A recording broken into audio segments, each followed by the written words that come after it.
रहमत बरकत मगफिरात ए माहे रमजान, रहमत बरकत मगफिरात ए माहे रमजान। सृष्टिर तारे स्रष्टारे जे, सृष्टिर तारे स्रष्टारे जे, सृष्टिर तारे स्रष्टारे जे श्रेष्ठ अवदान। रहमत बरकत मगफिरात ए माहे रमजान, रहमत बरकत मगफिरात ए माहे रमजान। रमजान हलो ढालेर मतो रुखबे विपद आपद যত।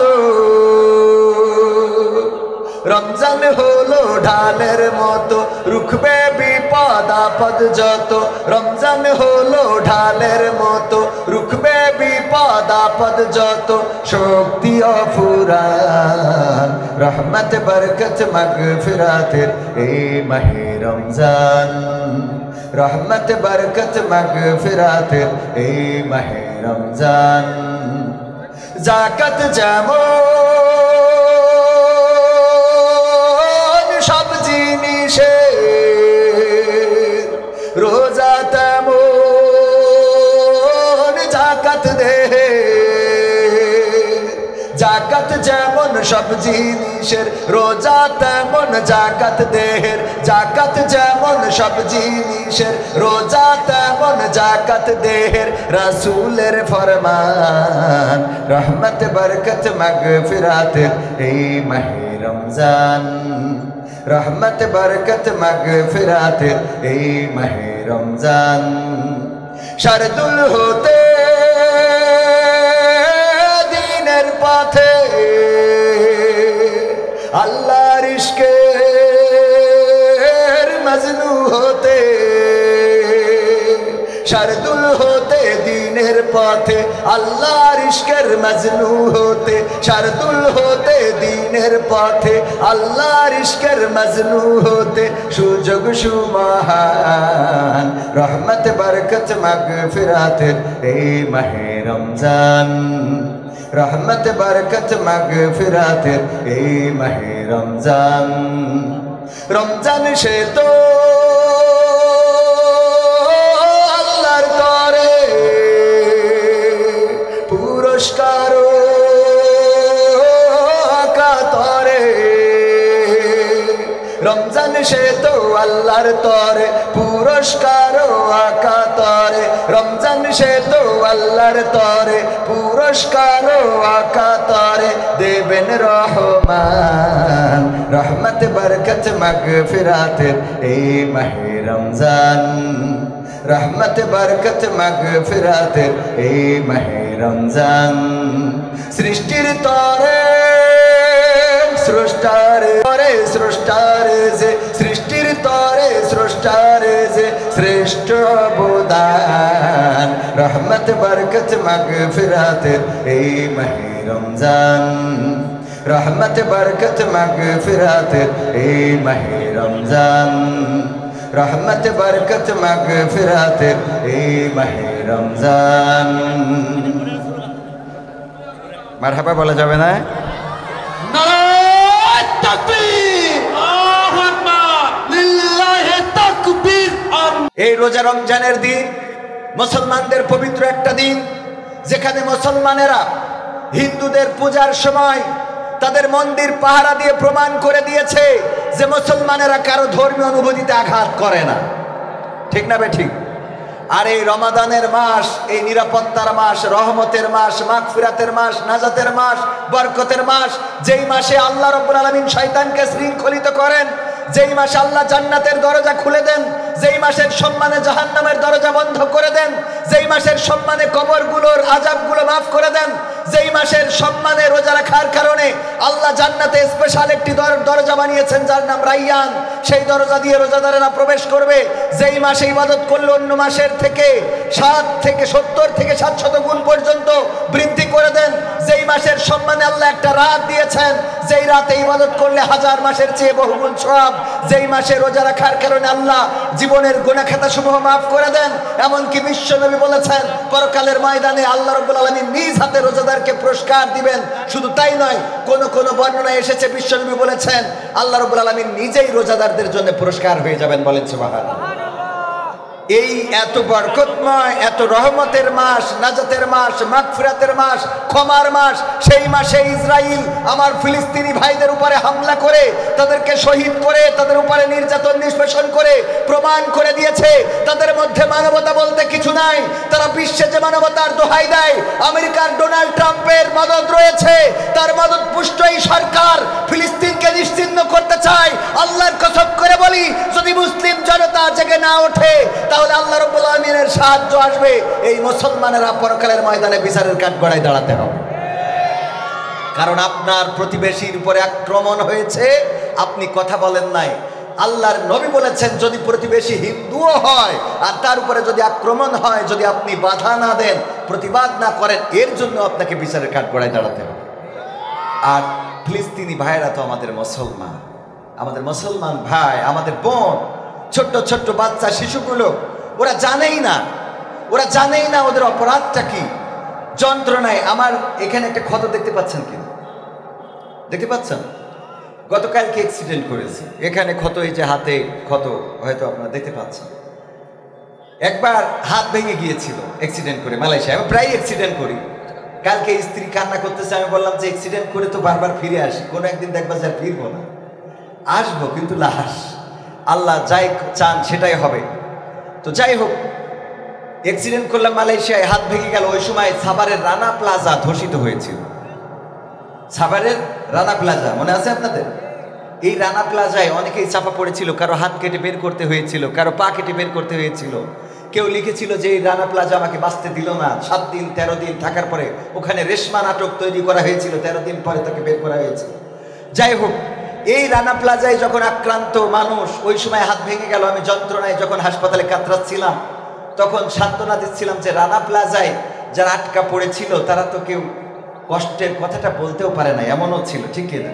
আমি তো হাসপাতালের বিছানায় বলতে পারছি। কালকে অ্যাক্সিডেন্ট করার পরে আমার ভাইয়ের সাথে কথা বলেছি, ভাই জানেই না যে আমি অ্যাক্সিডেন্ট করেছি। বললো যে আমি যখন কথা বললাম আপনার সাথে, আমি তো বুঝতেই পারলাম না যে আপনি অ্যাক্সিডেন্ট করেছেন। আপনি আমার বললেন যে ভাই গাড়ি নিয়ে যাইতে হবে, একসাথে যাবো ইনশাআল্লাহ। তারপরে ফেসবুকে দেখলাম আপনি অ্যাক্সিডেন্ট করেছেন। আমি এখনো যেটা আমার সান্ত্বনা সেটা হলো যে এটা তো সামান্য ক্ষত। আমার ফিলিস্তিনি ভাইদের যে ক্ষত, ছোট ছোট বাচ্চা শিশু, তারা জানেই না তাদের অপরাধ কি।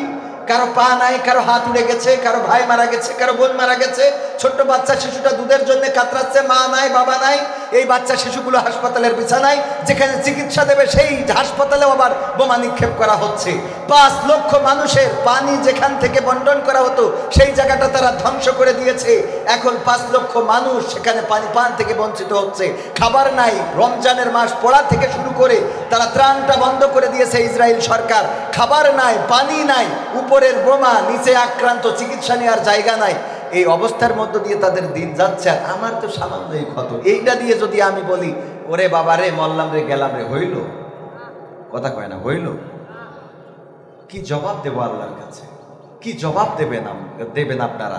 কি জবাব দেবে এই মুসলিম বিশ্ব? কি জবাব দেবে আরব সৌদি? কি জবাব দেবে কুয়েত, কাতার? কি জবাব দেবে তুরস্ক? কি জবাব দেবে মিশর? কি জবাব দিবে পাকিস্তান? কি জবাব দিবে বাংলাদেশ? যেই মুসলমানদের উপর আক্রমণ হয়েছে, যদি মুসলিম বিশ্ব একযোগে প্রতিবাদ করে তাহলে ইসরায়েল রাষ্ট্রটা মানচিত্রে তো নাই, মানচিত্রে যতটুকু জায়গা দখল করে আছে সেই জায়গাটা নিশ্চিহ্ন করে দেওয়া সম্ভব। বলেন ঠিক কি?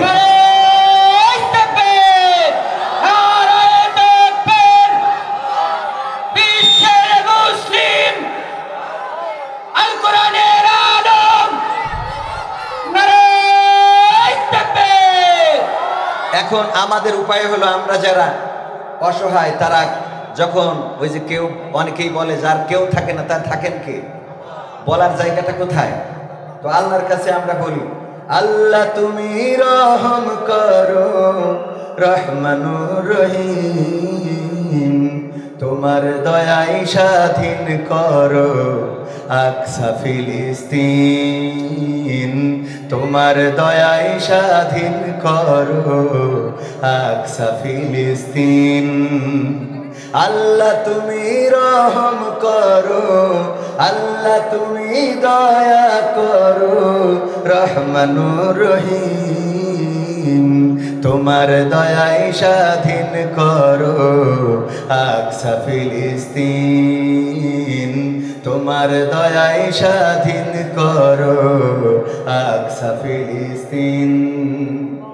বিপদ বালা মুসিবত আসে জানি তোমার থেকে, পরিত্রাণ যায় পাওয়া যায় মাওলা তোমায় ডেকে, ঠিক না?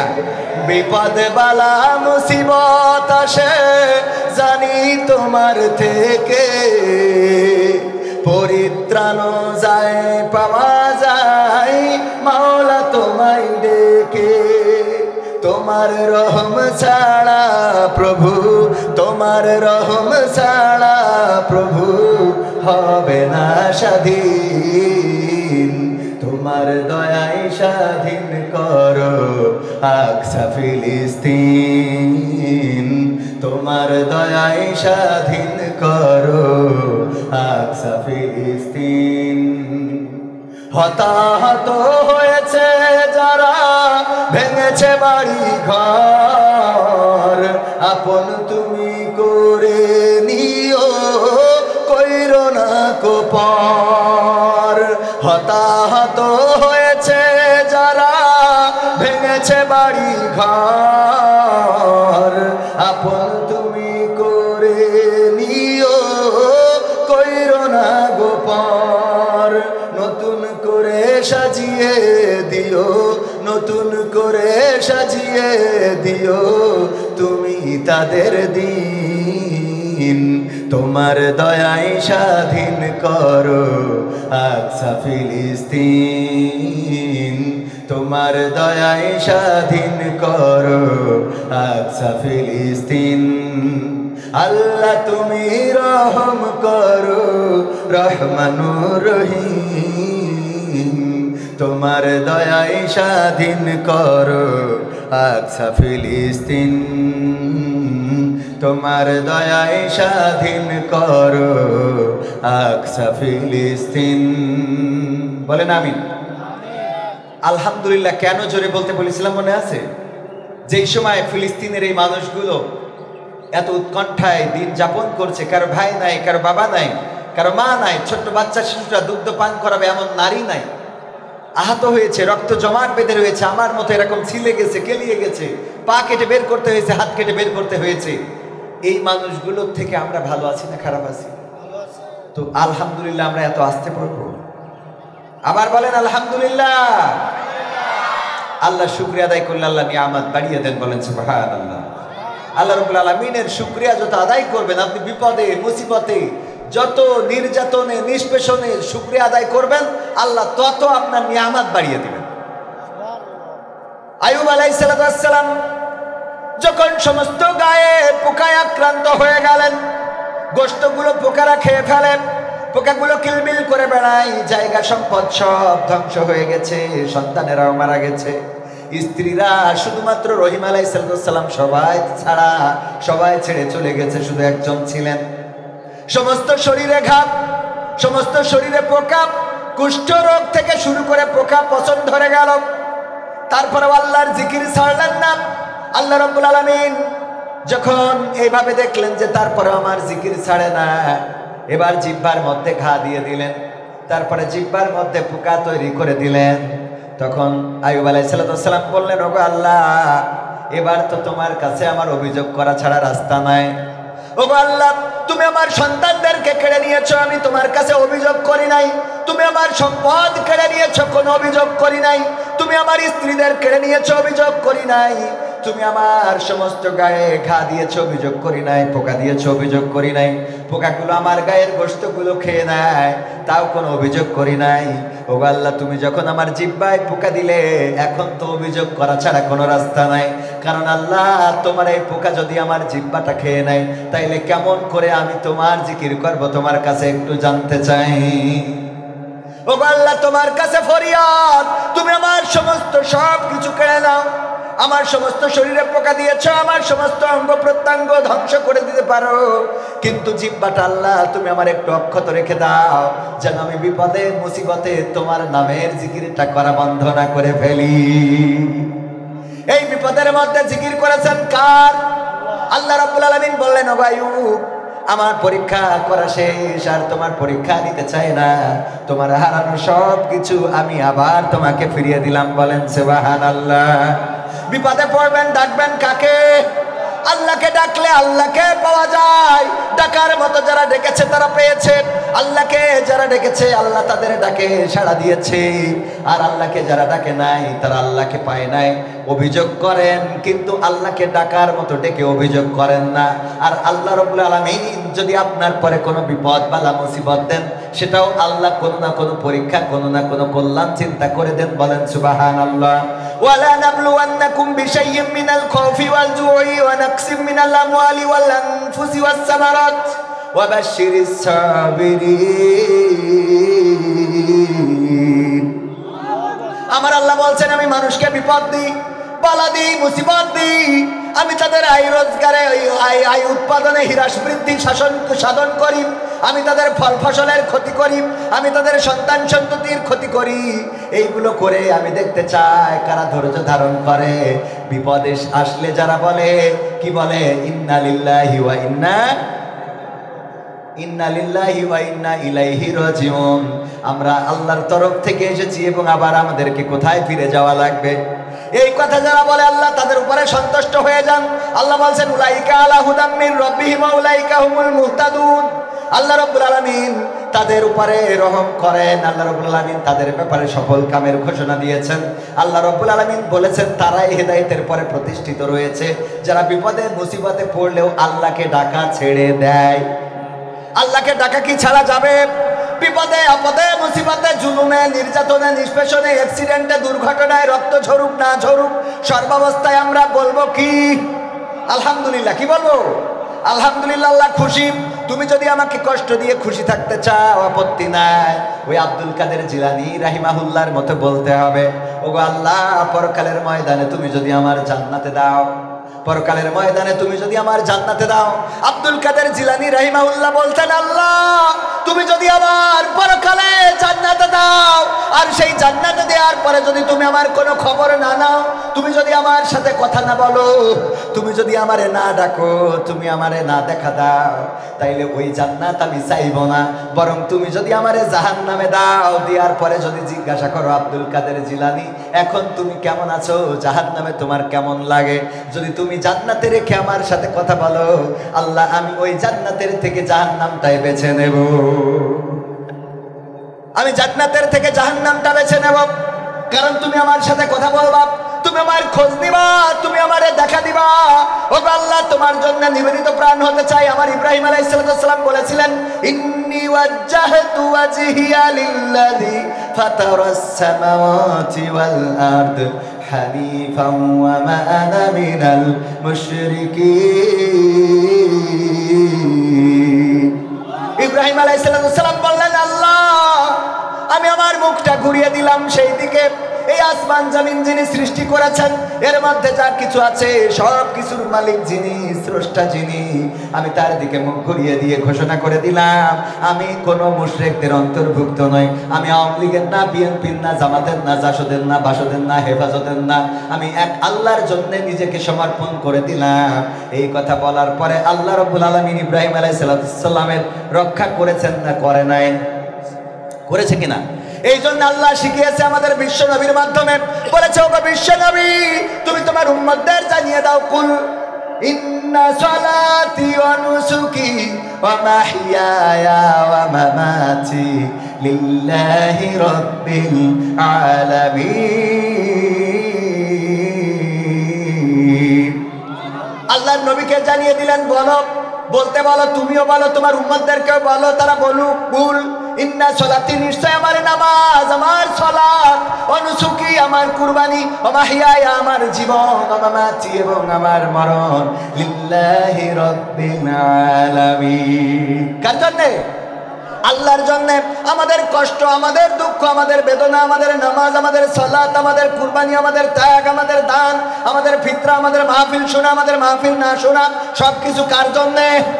আল্লাহর জন্যে। যদি আমরা করতে পারি, আল্লাহ রাব্বুল আলামিন আমাদের অভিভাবক হয়ে যান, আল্লাহ রাব্বুল আলামিন আমাদের উপরে খাস রহমত বর্ষণ করে দেন, আমাদের বিপদে মুসিবতে তিনি পাশে থাকেন, দুনিয়ার জীবনে কল্যাণ দান করেন এবং আখিরাতের জীবনে মুক্তি দিয়ে দেন কে?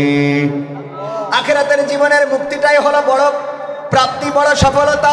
আখিরাতে যদি আমরা আটকে যাই, তার থেকে বিফলতার আছে নাকি? রোজা রমজানের দিন, রোজার মাস, পবিত্র কোরআনের সূরা বাকারার কত নম্বর আয়াত জানো? 283 নম্বর। 183 283, হ্যাঁ 183 নম্বর আয়াত। আল্লাহ বলছেন, ইয়া আইয়ুহাল্লাযীনা আমানু কুতিবা আলাইকুমুস সিয়াম কামা কুতিবা আলাল্লাযীনা মিন ক্বাবলিকুম লাআল্লাকুম তাত্তাকুন। ওগো ঈমানদার, তোমরা যারা ঈমানের দাবিদার, তারা শুনে নাও, তোমাদের উপরে রমাদানের রোজাকে ফরজ করে দিলাম, যেমন ফরজ করেছিলাম তোমাদের পূর্ববর্তী যত নবী ছিল এবং তাদের যত উম্মাত ছিল, তাদের উপরেও এমন ভাবে রোজা ফরজ ছিল। কারো উপরে 1 মাস ছিল, কারো উপরে 2 মাস 3 মাস, কারো উপরে 1 দিন, কারো উপরে 3 দিন 5 দিন 7 দিন, এইভাবে কারো না সব নবীর উপরে এই রোজা ফরজ ছিল। আল্লাহ রাব্বুল আলামিন বললেন, ওদের মতো করেই তোমাদের উপরেও রমাদানের রোজাকে ফরজ করে দিলাম, যাতে তোমরা তাকওয়ার অধিকারী হতে পারো, মুত্তাকি হতে পারো। তাকওয়া মানে খোদাভীতি। কার ভীতি? রমজানের রোজা ছাড়া খোদাভীতি কি প্রকাশ পায়? কে রোজা আছে কে নাই? ইফতারের সময় যে 2খানা প্লেট নিয়ে বসে গেল, জানার কি সুযোগ আছে নাকি? এই যে লোকটা রোজা নাই, তার ইফতারের প্লেট লাগে কয়খান? 2 খান। মাঝখানে বসে আল্লাহর ওলি, মাঝখানে বসে, 2 পাশে 2 প্লেট, আর উনি বসেছে মাঝখানে। এখন সভাপতি চিন্তা করে, মনে হয় কবির বিন সামাদ এই প্লেটের লোক, এই জন্য এইটা বাদ দিয়ে এখান থেকে বসে। আবার ভাইজান এসে মনে করে এই প্লেটের লোক কবির বিন সামাদ, এইটা বাদ দিয়ে এখান থেকে বসে। এবার যেই মুয়াজ্জিন আযান দেয়, আল্লাহু আকবার আল্লাহু আকবার, দেখো খাওয়ার লোক নেই, একটাই ঢেলে নিয়ে কুপান আছে না নাই? এইগুলো বেরোজাদারদের কাজ। রোজাদাররা এটা করে, কারণ রোজাদাররা ভয় পায় কার? রোজাদার যারা, তারা যদি দেখে কোনো মানুষ ইফতারি পায় নাই, নিজের ইফতারিটা তারে দিয়ে দেয়।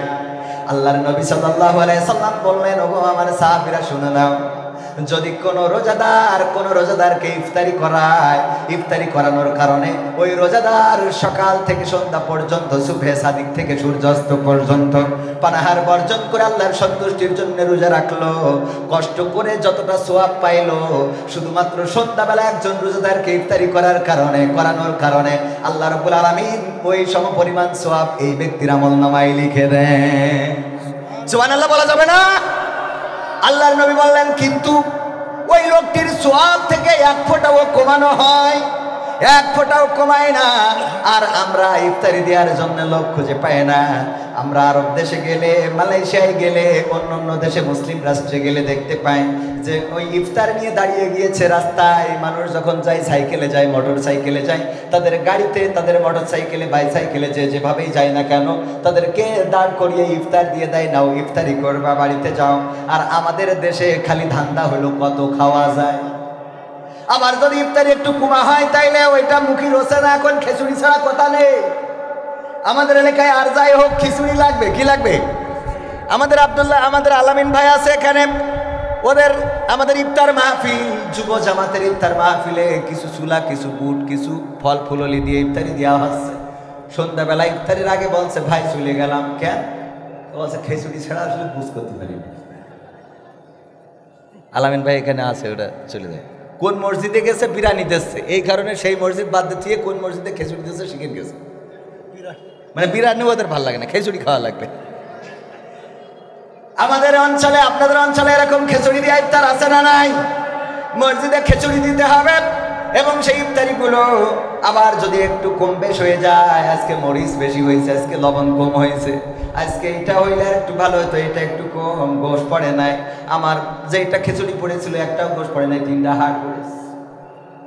এইগুলো বক্তব্য আছে না নাই? রোজা যদি আল্লাহর জন্য হয়, আপনার নাসিবে, আপনার রিজিকে যেটা ছিল সেটা আপনার সামনে চলে এসেছে, এটা খাওয়ার পরে বলবেন আলহামদুলিল্লাহ। মনে থাকবে? কি বলবেন?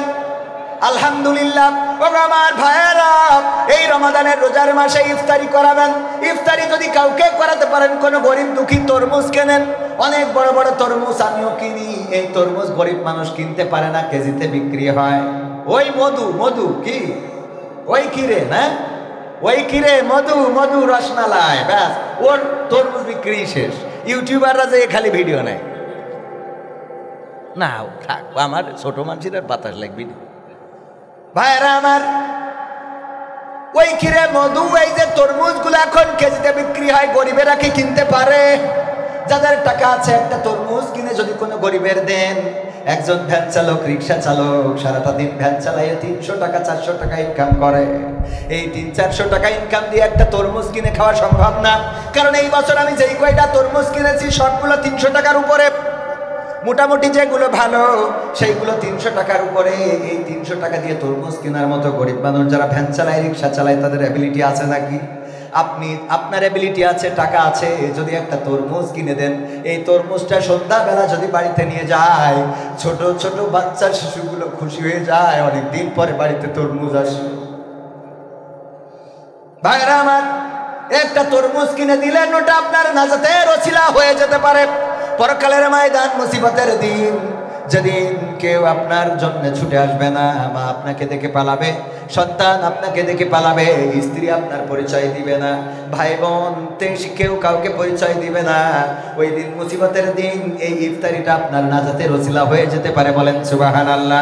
কারণ আমার আল্লাহ বলেছেন, ফামাইয়ামাল মিসকালা যাররাতিন খায়রান ইয়ারা ওয়া মাইয়ামাল মিসকালা যাররাতিন শাররান ইয়ারা। আল্লাহ বলছেন, যারা পরিমাণ ভালো কাজ সেটাও তোমাকে দেখিয়ে দেব, আর যারা পরিমাণ খারাপ কাজ সেটাও তোমাকে দেখিয়ে দেব। একটা তরমুজ দিলেন, কোন দিন কোন পরিবারের, তারা ওই সন্ধ্যাবেলা তরমুজটা খেয়ে আপনার জন্য দোয়া করেছে, আল্লাহ আজকে আমার মতো গরিব পরিবারের যে তরমুজ খাওয়াইলো, এত দামের তরমুজ, তুমি বিয়ে পরকালে বিচারের দিনে, আসরের দিনে তুমি তারে জাহান্নামী কইরো না, জান্নাতে দিয়ে দিও। হয়তো আপনার গোনা খাতা ভারী হয়ে যেতে পারে, ওই গরিবের দোয়াটার কারণে আপনার গোটা জীবনের জিন্দেগির গুনাহ ক্ষমা করে দিয়ে আল্লাহ জান্নাতের বাসিন্দা করে দিতে পারে। রোজার মাস, সাহরি নাই এমন অনেক পরিবার আছে, সাহরিতে খাওয়ার মতো কিছু নাই, তরকারি নাই, কতদিন চলে যায়, একটু গরুর গোশত খাওয়া হয় না, পোলট্রির গোশতেরও দাম বেশি। এবার তো অন্যবারের তুলনায় সবকিছুর দাম কম আছে, সহনীয় আছে। আকিস পরিবারের সন্তান শেখ বশিরউদ্দিন সাহেব বাণিজ্য উপদেষ্টা হওয়ার কারণে এই জায়গাটাই অনেকটাই কন্ট্রোল করতে পেরেছেন। পেঁয়াজ, আলু, পটল, ঝাল, চিনি, ডাল যা কিছু আছে, শুধুমাত্র সয়াবিন তেলটার দামটা একটু বেশি, বাকিগুলো আলহামদুলিল্লাহ কন্ট্রোলে আছে। ও আমার ভাইয়েরা, তারপরে অনেক গরিব আছে, গরুর গোশত 750 টাকা কেজি দরে কিনা সম্ভব। আপনি যদি কোনো একটা পরিবারকে 500 গরুর গোশত কিনে দিতে পারেন, একটু দাঁড়িয়ে কোনো একটা ভ্যান চালককে কিনে দেন, রিক্সাওয়ালাকে কিনে দেন। গ্রামে যে গরিব মানুষ আছে, এমন গরিব মানুষ বাছাই করে যারা কিনে খাইতে পারে না, 500 গোশ 1 কেজি গরুর গোশত যদি কিনে দিতে পারেন, দেখবেন ওই পরিবারের খুশিটা আপনি ফকিরকে ভিক্ষা দিয়ে এই খুশি জীবনে পাবেন না। ফকিরকে ভিক্ষা দিয়ে ওই খুশি জীবনে পাওয়া। আল্লাহর নবী, আমার মা বোনেরাও আছেন, আল্লাহর নবী বলেছেন, ওগো মহিলারা, ওগো নারীরা, তোমরা একটু কি করো, আবার গুতাগুতি শুরু করেন না, ওয়াজের সময় ঝামেলা করেন না, দেরি করে আসবে আবার মাইক বানবে, তা হবে না, তা হবে না। যেই হুজুরির রাজনীতি হবে সেই হুজুর কুটার আগে আসতে হবে, ঠিক না? ঠিক।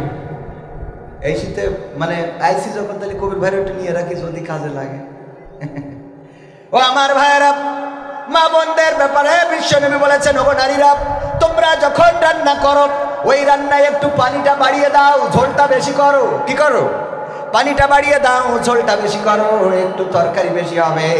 এই তরকারি একটা বাটি প্রতিবেশীকে দাও, এটাই হলো প্রতিবেশীর হক, প্রতিবেশীর অধিকার। এক বাটি তরকারি যদি একটু পানি বাড়িয়ে দিয়ে প্রতিবেশীকে দিতে পারেন, যেই প্রতিবেশী দিনের পর দিন চলে যায়, ভালো মন্দ খাইতে পারে না, যেই প্রতিবেশী একটু গোশত খাইতে পারে না, যেই প্রতিবেশী গরুর গোশত কেনার মতো পয়সা নাই, ওই প্রতিবেশীকে যদি একটা বাটি পোলট্রির গোশত বলেন, মুরগির গোশত বলেন, রান্না করেছেন, একটু পানি বাড়ায় 2 পিস দিয়ে, 2টা আলু দিয়ে যদি কোনো একটা গরিবের বাড়িতে বাটিটা পাঠিয়ে দেন, ওই গরিব মানুষেরা যে খুশি হবে, ওই খুশিটা আপনার জান্নাতের জন্য ওয়াজিব হয়ে যেতে পারে। আর বুঝি না, রমজানের মাস ভালো কাজের সাথে সম্পৃক্ত রাখতে হবে।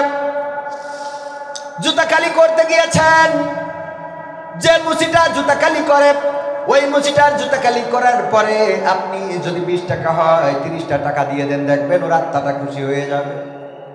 আপনি তরকারি কিনতে গিয়েছেন বাজারে, যেই দোকানে বেশি বেচা কিনা সেই দোকানে আমাদের বমন আছে না নাই?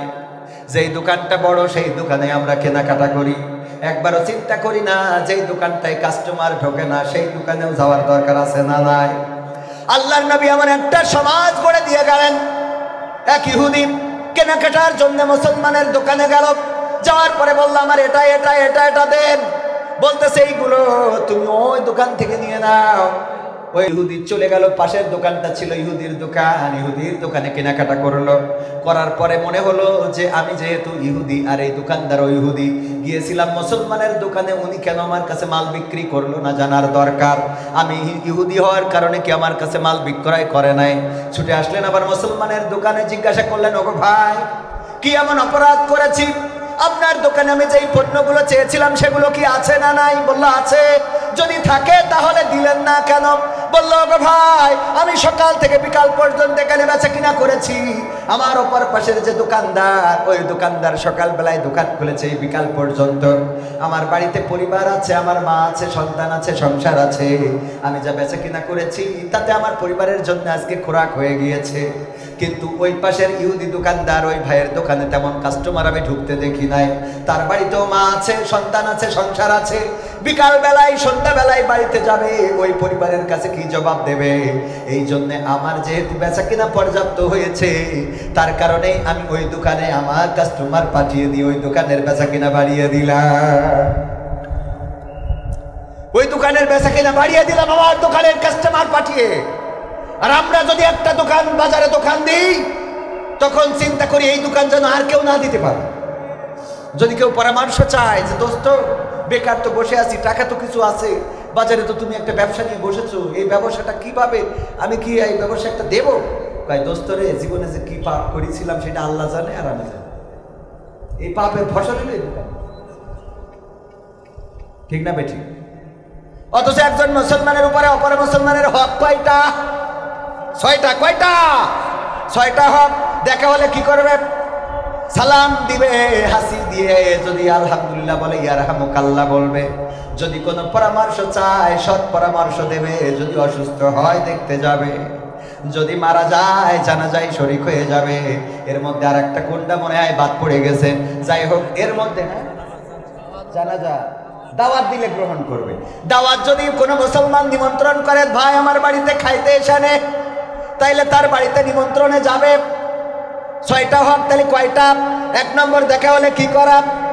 সালাম দেওয়া। 2 নম্বর যদি নিমন্ত্রণ দেয় তাইলে সেটা অ্যাকসেপ্ট করা। 3 নম্বর হলো হাসি দিয়ে যদি আলহামদুলিল্লাহ বলে, জোরে বললে আপনারা কি বলবেন? ইয়ারহামুকাল্লাহ বলা। 4 নম্বর যদি কোনো পরামর্শ চায় তাইলে সৎ পরামর্শ দেওয়া, এটাও হক। এরকম না যে আপনি তারে বুঝাই দিলেন পরে বাড়ি যেয়ে বললেন যে আমার ওই দোস্ত না এই দোকান দিতে চাইলো, এমন কথা বলে দিয়েছি ও জীবনে অন্তত তার এই দোকান দেবে। খুব ভালো কাজ করেছেন আপনি, তার হক নষ্ট করেছেন। কি করেছেন? তার হক ছিল যে আপনি তাকে সৎ পরামর্শ দেবেন, তো দোস্ত আসলে আমি এই কাজটা করে দেখছি যে না অন্য কাজের থেকে এই কাজটা এই রোজগারটা ভালো, তুমি যদি চাও এখানে আমি তোমার সহযোগিতা করতে পারি। সহযোগিতা না করতে পারলেও তুমি এই বাজারে একটা দোকান দিতে পারো, যদি এই বাজার না পাও আর একটা ভালো বাজার পাও সেখানেও দিতে পারো, তবে এই ব্যবসাটা ভালো। আপনার ভালো হইলে ভালো বললে অসুবিধা আছে? দেখবেন যে কটা ভালো ব্যবসা করে ওদের কাছে যান, ওর দিন চলে না, ওর সংসার চলে না, ওর বউ না খেয়ে রয়েছে, মেয়ে পরকিয়া করতেছে, এই অবস্থা। মানে ও বলবে ঠিক না বেঠে? ভাইয়ের আমার তাইলে সৎ পরামর্শ দিতে হবে। আর 5 নম্বর হলো অসুস্থ হলে দেখতে যাওয়া। এইগুলো এখন আছে নাকি? অসুস্থ হলে দেখতে যায় না। মসজিদে একজন মুসাল্লি 5 দিন 7 দিন ধরে আসে না, ওই মুসাল্লি খবরও রাখে না অন্য মুসাল্লিরা যে অমুক কেন আসে না। ইমামও খবর রাখে না, মুসাল্লিরাও খবর রাখে। এর নাম ইসলাম না। নামাজ গতকালকে ইফতারির আলোচনায় গিয়েছিলাম শিয়ালঘুনা, যাওয়ার পরে দেখলাম মসজিদে টাইলস করা, টুইলস করা, পিলার, তারপরে এই যে ছাদ, দিয়াল, টয়লেট, পায়খানা ঘর, বদনা সব টাইলস। বদনা মানে আমি তো যেই দেখিনি, মানে টাইলস এত করা মনে হয় বদনাও করা। বলছে তোর জীবনে স্মৃতিময় ঘটনা কি? বলছে আমি একবার 5 তলা ছাদের পথে পড়ে গেছিলাম, তা বলছে 5 তলা ছাদের পথে পড়ি দিয়ে বেঁচেছিলি? তা বলছে মনে হয় না। কেন? তা বলছে ছোটবেলার কথা তো মনে নেই, মনে হয় মরে গেল। ছোটবেলার কথা তো তাই মনে নেই, মনে হয় মরে গেছিলাম, 5 তলা ছাদের পথে পড়েছি। তো এখন টাইলস যেভাবে করা, শিয়ালগুনা দক্ষিণ পাড়া জামে মসজিদ, একবার নাম বলে দিলাম, তাতে করি মনে হইলো বদনাম হয়তো টাইলস, সব টাইলস।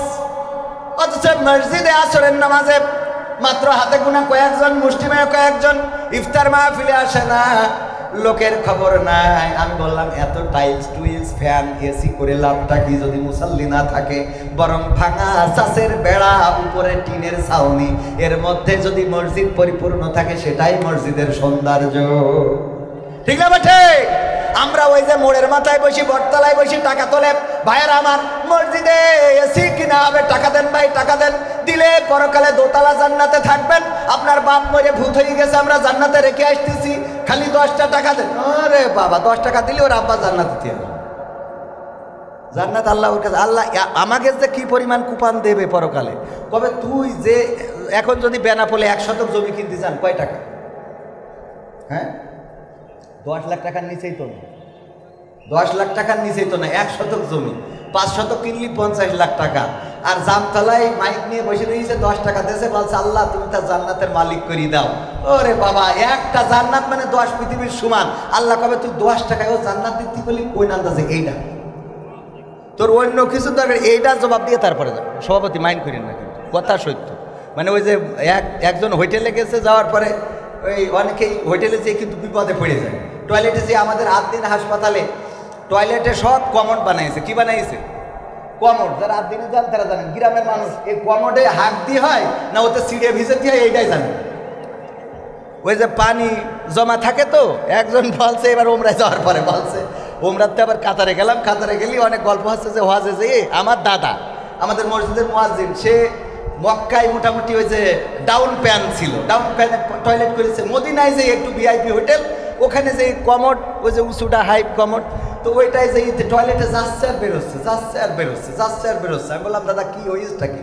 বলছে নিয়ে আসলে তো সে টয়লেট করি, টয়লেট করে যে আপনি যাচ্ছেন যেখানে ওইটাই তো টয়লেট। তো বলছে ওখানে যে সে হাঁকবো সে জায়গা ডাকবো। আমার দাদা মসজিদের মুয়াজ্জিন, আপনার মতো মুরব্বী। তো আমি বললাম, আমি বলা কি আমার আর একজন বলছে দাদা আসেন আমি আপনার দেখাই দিচ্ছি। পরে নিয়ে যেই দেখাই দিলে এই হইল কমোড, এখানে পায়খানা করতে হয়। তো কীভাবে? তা বললে এইভাবে বসে পায়খানা করবেন। ও খানিক পরে আবার বেড়ে গিয়েছে, এই বলছে দাদা কি হয়েছে? তা বলছে ওখানে বসে চিন্তা করলাম আমি এখানে এইভাবে বসি না হয় চেয়ারম্যানের মতো হাঁকলাম, কিন্তু সোজ পড়বে। এটাও তো একটা চিন্তার বিষয়, হ্যাঁ? তো এই জন্য কিছু বিষয়, তো এই কথা যখন আমি কাতারে যে আলোচনা করছি, বলছে ভাই আপনার চাচা তো ছোট ঘটনা ঘটাইছে, আমার চাচা সে আর একটা ঘটাইছে। কি? তা বলছে আমার চাচা যে চিড়ে ভিজবে, তার জায়গা খুঁজে না পেয়ে ওখানে যে পানি জমা থাকে ওখানে ভিজে খেয়ে এসে বলছে চিনিটা দিন ওখানে গুলাই খেয়ে এসে একবারে তুলে নিয়ে সহ্য না করে পারা যায়।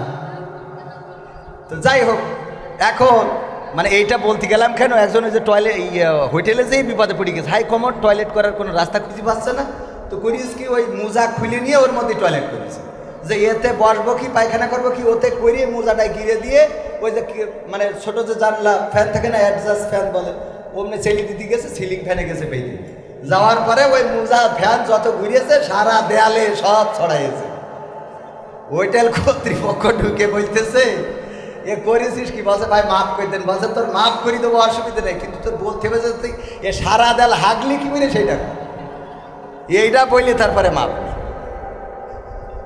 তো এখন পরকালে আমাদের হুজুরদের বলবে যে তুই 10 টাকায় যে জান্নাত দিলি, তুই কিভাবে দিলি? যে জান্নাত 10 পৃথিবীর সমান। তোর বেনাপোলে জমি কিনতে গেলি 1 শতক 10 লাখ টাকা লাগে, আর 10 টাকায় তুই তার 14 গোষ্ঠী জান্নাতে, তুই এতে ওখানে মাইক বাজাচ্ছিস, কথা কয় না, ঠিক না বে ঠিক?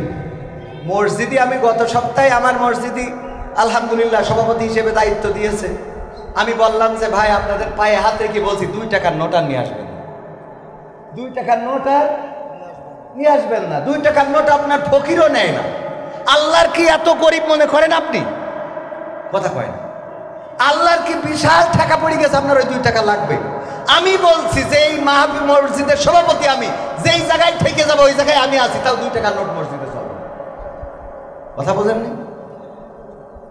আপনি 2 টাকার নোট, ছিঁড়া নোট, যেই টাকা ছিঁড়া, এত ছিঁড়া যে ওই টাকা হাসপাতালে নিয়ে গেলি বলবো আইসিইউতে ঢুকা দিয়ে, সেই টাকাটা করে নিয়ে আসে। দান বাক্স খুলে দেখেন যত নষ্ট, ভারতের টাকা ভিসা পাচ্ছে না বলে মসজিদে ঠিক গেল যে যাতেও পারবে না, এটাকে আল্লাহ তোমার দিলাম, তুমি ভারতে চালাও, বাংলাদেশে চালাও। তোমার তো কোনো দেশে অসুবিধে নেই, মানে ওরও বুদ্ধি আছে, আল্লাহ তোমার তো কোনো দেশে অসুবিধে নেই। তাই এখন যেহেতু ঢুকতে পারছি না, তো দান বাক্স দিলাম, তুমি ভারতে চালাই নিও, মোদির কাজ পাঠাই দিও। বুদ্ধি আছে না নাই? আহা, এই মানুষ, এই মানসিকতা, আমাদের এই মানসিকতাগুলো পরিবর্তনের দরকার আছে না নাই? আলোচনায় আসি। ওগো আমার ভাইয়েরা, কলিজার টুকরা ইমানদারেরা, আমার মা বোনদের জন্য বলছিলাম তরকারিতে একটু ঝোল বাড়িয়ে দেন, একটু পানি বেশি করে দিয়ে প্রতিবেশীকে দেন, প্রতিবেশী খুশি হয়ে যাবে, ওই প্রতিবেশী আপনার জন্য দোয়া করবে। ও আল্লাহ, এখনকার মা বোনেরা প্রতিবেশীদের দেবে কি? প্রতিবেশীদের যদি হয় তাহলে স্বামীর কয় তুমি বিদেশ যেতে পারো না, তোমার বিদেশ যাওয়ার খবর নেই, তুমি যদি বিদেশ না যাও তা আমি বলে দিলাম আমি 1 মাসের মধ্যে বাপের বাড়ি চলে যাব। ও কম্মার সাথে আল্লাহ বিয়ে দিয়েছে, ওর বউ টাকা তুলে বেড়া বলে তো মার্কেট করে নিয়ে আসে, ঠিক না ঠিক? স্বামী জোর করি ও যাবে না মোটে, ও বউ ঠিক থাকতে পারে না, সেই বউর জোর করে পাঠাই দিয়ে এইবার স্বামী যেই টাকা পাঠায়, ও যেই বেনা বলতে বাজার করি নি আমার এনামুল ভাইয়ের সাথে, কথার কথা না ভাইয়ের সাথে না, এই আর কি, আছে না নাই? কথা কয় না, সত্য না মিথ্যা? অধিকাংশ পরিবার, প্রবাসে থাকা অধিকাংশ পরিবারে পরকীয়া, হাতে অ্যান্ড্রয়েড ফোন, স্বামী পাঠাই দিয়েছে দামি ফোন, ওই দামি ফোনে স্বামীর সাথে কথা বলতে মজা লাগে না। হ্যালো কবির বিন সামাদ ভাই, হ্যাঁ আপনার সাথে আমার একটু কথা ছিল। কি কথা ভাবি? বলছি কি একটা ফতোয়া জানতে চেয়েছিলাম। হ্যাঁ রে ফতোয়া, শয়তান, তোর এত ফতোয়া জানি লাভ কি? নামাজ পড়বি, রোজা করবি, রান্না করবি, স্বামী খাওয়াবি, সন্তানের ব্যাস হয়ে গেল, এত ফতোয়া তোর দরকার? কথা কয় না, আছে না নাই? আছে মানে কি আমি কি মিছে কথা বলছি?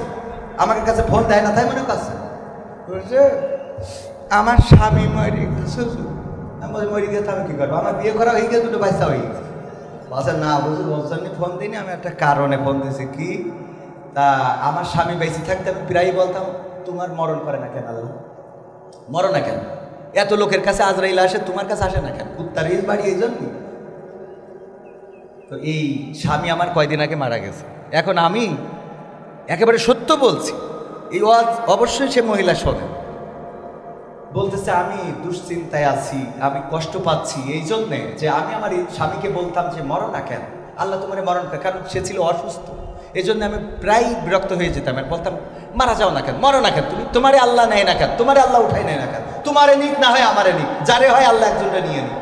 তো আল্লাহ তারে তুলে নিয়েছে। এখন আমার মনে হয় কি আমার দুয়ার কারণেই কি মারা গেল, নাকি তার হায়াত শেষ হয়েছে তাই মারা গেল? আমি কি এটা বলার মতো এখনো সেই এলেম আমার আছে? এ তো আমার বলা মানে আমার অবস্থা হইলো ওই যে চাষের বেড়া খুঁজেতে দৌড় দিতে হবে যে কোন দিকে বের হবে, ঠিক না ভাই? ঠিক।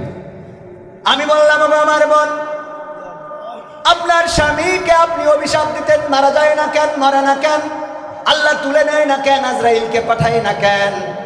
এটা বলার কারণে মারা গেল নাকি তার হায়াত ফুরিয়ে গেল এই কারণে মারা গেল, এইটা আমি বলতে পারবো না। কিন্তু আমি এতটুকু বলতে পারি, বিশ্ব নবী বলেছেন নারীরা অধিকাংশ জাহান্নামী। আর জাহান্নামে যাওয়ার বড় কারণ কয়টা? 2টা। কয়টা? 2টা। 1 নম্বর কারণ হলো নারীরা তাদের স্বামীদের নাশুকুরি করে, স্বামীদের প্রতি কৃতজ্ঞতা পোষণ করে না। আর 2 নম্বর কারণ হলো তারা বেশি বেশি কি করে? অভিশাপ দেয়। কি সাপ? জাত সাপ না, ধোড়া সাপ না, কালাস সাপ না, গোখরা সাপ না, তারা বেশি বেশি অভিশাপ দেয়। কি সাপ? কি সাপ? অভিশাপ দেয়। এই অভিশাপ দেওয়ার কারণে অধিকাংশ নারীরা জাহান্নামী। ওগো আমার বোন, আপনি আপনার স্বামীকে যে অভিশাপ দিয়েছেন, এই অভিশাপের কারণে আপনার স্বামী মারা গেল নাকি হায়াত শেষ হয়ে গেল এটা বলতে পারবো না, কিন্তু এটা বলতে পারি বিশ্বনবী জাহান্নামে যাওয়ার যে কারণ বর্ণনা করেছেন, সেই কারণের মধ্যে আপনিও পড়ে গিয়েছেন। আপনিও কি পড়ে গিয়েছেন? আমার মা বোনেরা, স্বামীদের সাথে এমন আচরণ করা যাবে? আল্লাহর নবীর স্ত্রীরা কেমন আচরণ করতেন? আম্মা আয়েশা রাদিয়াল্লাহু তাআলা আনহা বিশ্ব নবীকে গোসল করাচ্ছেন, পানি ঢেলেছেন মাথার উপরে, পানি গড়িয়ে যায়, ওই পানির মধ্যে রক্তের মতো কি যেন বিশ্ব নবী দেখলেন। বললেন, ও আয়েশা, পানির মধ্যে রক্তের মতো কি যেন দেখা যায়, পানিতে যেন রক্ত ভেসে যাচ্ছে দেখছি। আল্লাহর নবীর স্ত্রী আম্মা আয়েশা রাদিয়াল্লাহু তাআলা আনহা বললেন, ওগো নবী গো, আপনি যখন গোসলের জন্য চৌকিটার উপরে বসেছিলেন, আমার অসতর্কতার কারণে আমার পায়ের একটা আঙ্গুল চৌকির তলায় পড়েছে এবং সেই আঙ্গুলটা ফেটে রক্ত বের হয়েছে। সেই রক্তটা ওই পানিতে গড়িয়ে গড়িয়ে যায়। আল্লাহর নবী তাড়াতাড়ি করে উঠলেন, তারপরে চৌকিটা সরিয়ে নিলেন। আল্লাহর নবী চৌকিটা সরিয়ে নিয়ে আম্মা আয়েশা রাদিয়াল্লাহু তাআলা আনহার আঙ্গুলটা, আনহার আঙ্গুলটা ধরে বললেন, ওগো আয়েশা, তোমার এই আঙ্গুলটা ফেটে গেল, রক্ত ফিনকি দিয়ে বের হয়ে পানিতে ভেসে চলে গেল। একটা বারের জন্য তুমি উহ করলে না, আহ করলে না, একটা বারের জন্য তুমি আমারে উঠতেও বললে না, সরতেও বললে না। আল্লাহর নবীর স্ত্রী আয়েশা রাদিয়াল্লাহু তাআলা আনহা বললেন, ওগো নবী, এটা তো আমার একটা পায়ের আঙ্গুল মাত্র, যেটা চৌকির তলায় পড়েছে। যদি আয়েশার কলিজাটা চৌকির তলায় পড়ে যেত আর সেই কলিজা ফেটে যদি রক্ত ফিনকি দিয়ে বের হয়ে যেত, তাও আমি আয়েশা একটা বারের জন্য বলতাম না, বিশ্ব নবী ওঠেন, আপনার চৌকির তলায় আমার কলিজাটা পড়ে ফেটে গেছে। কেমন স্ত্রী হতে হবে, স্বামীর সাথে কেমন আচরণ করা লাগবে।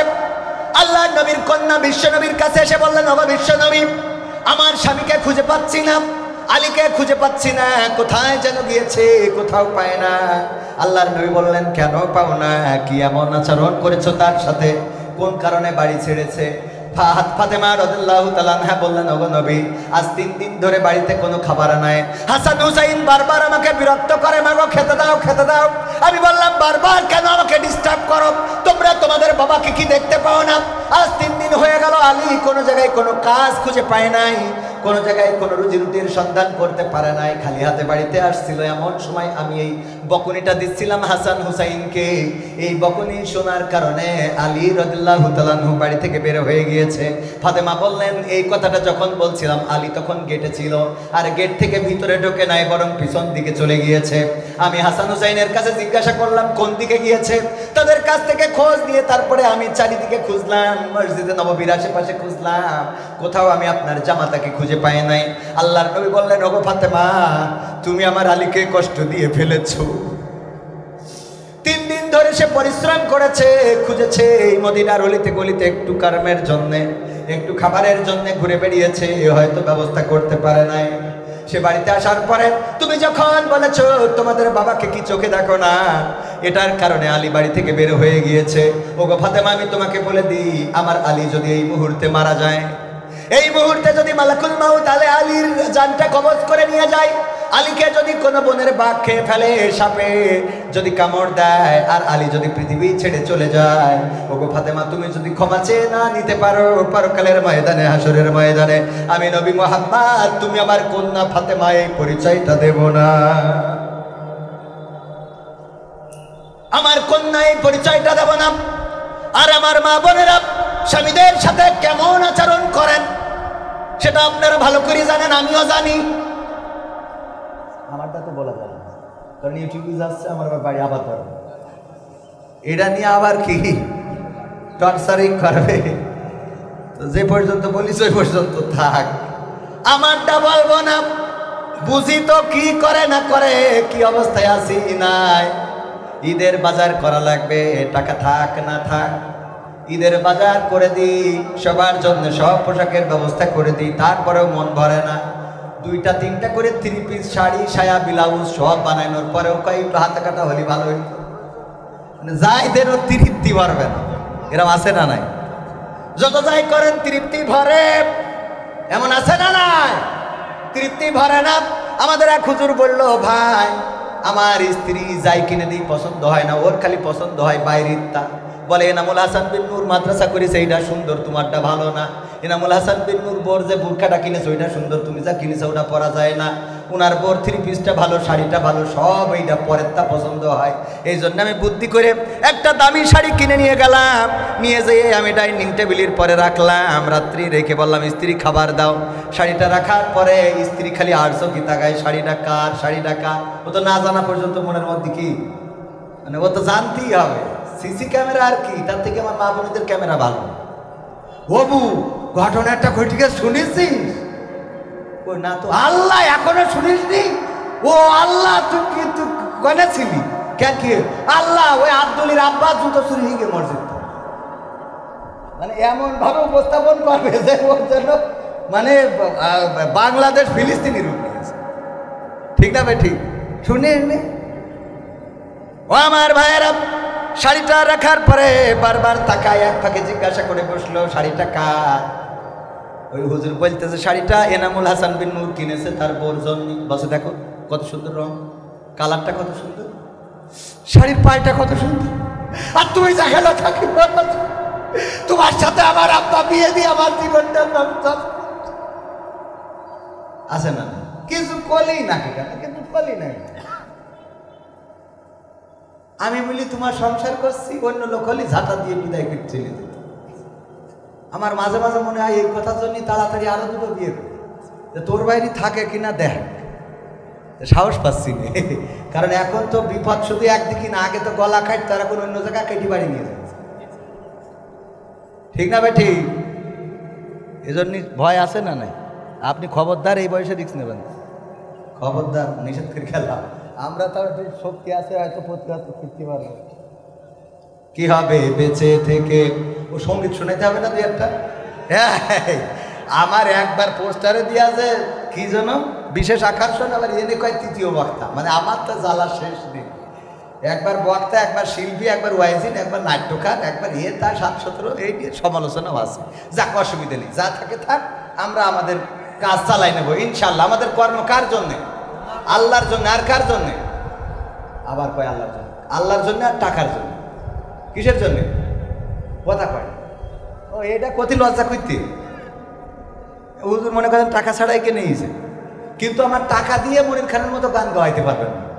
কথা কয় আমার টাকা দিয়ে স্টেজে ওই যে যাত্রার প্যান্ডেলে যেয়ে বলতে পারবেন সেনাপতি তুমি কোথায় বলা হবে। আমার দিয়ে ভালো কাজ করানো যাবে, টাকা দিয়ে ভালো কাজ করানো, কিন্তু টাকা দিয়ে খারাপ কাজ করানো যাবে না। তাহলে আমরা করি কাজ জন্যে, আল্লাহর জন্য। আর কাজ জন্যে? টাকার জন্য। কথা কয় সত্যি কথা বলবেন তো অসুবিধা কি? আমি যদি বলি না সব আল্লাহর জন্য, তাহলে ডাইরেক্ট মিশে কথা। ও ডাইরেক্ট মিশে কথা কি পরকালে আবার পাঠান খাত দরকার আছে? করেছি তো এক অপরাধ, আবার যদি মিথ্যে বলি তো সমস্যা না। আমাদের পাল্লা মাদ্রাসা, মুকামতলা দাখিল মাদ্রাসা 12 তারিখে মাহফিল, 12 এপ্রিল।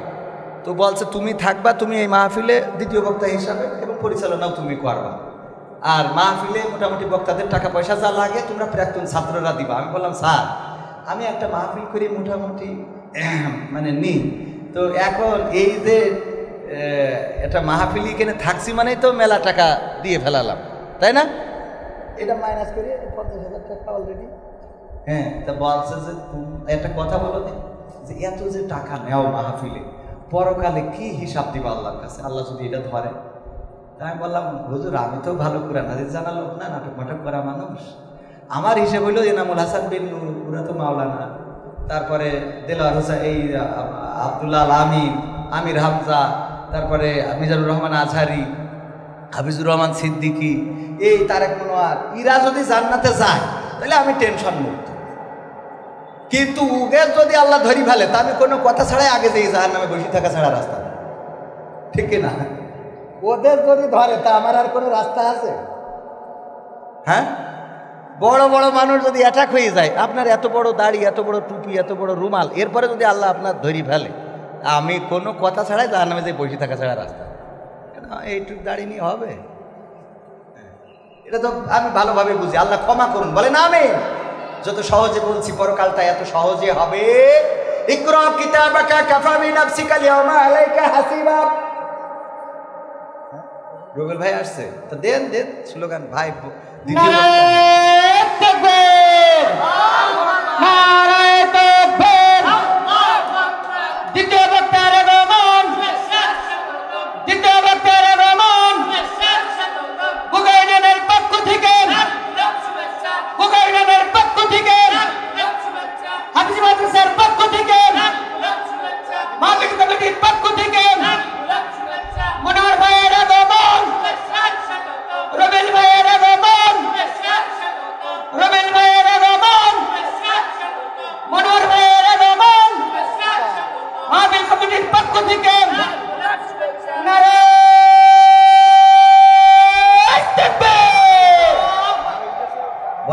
আলহামদুলিল্লাহ,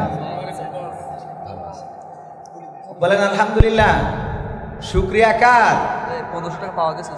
1500 টাকা পাওয়া গেল, মাদ্রাসায় দিয়ে দেন, লাগবে না বলেই তো পড়ি, ঠিক না? টাকা 1500 পাওয়া গেছে, এই কথা বললি আর এখন কারো দেওয়া হবে?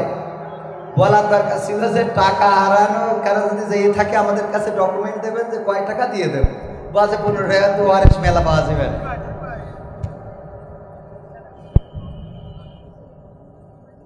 সবাই জিকির করেন লা ইলাহা লা ইলাহা লা ইলাহা ইল্লাল্লাহ লা ইলাহা ইল্লাল্লাহ লা ইলাহা ইল্লাল্লাহ।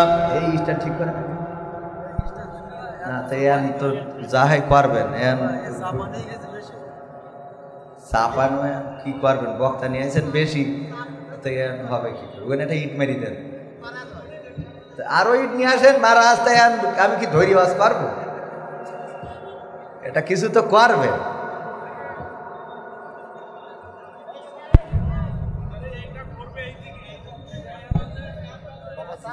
হ্যাঁ সামনে দেন, সামনে আগায় দেন। হ্যাঁ আদায় তো একবার দ্বিতীয় বক্তা করবে, একটু না দুইবার চাইলে তোর মানুষ সামনে না দিলি আমার তো আমার আগে যেতে হবে। হ্যাঁ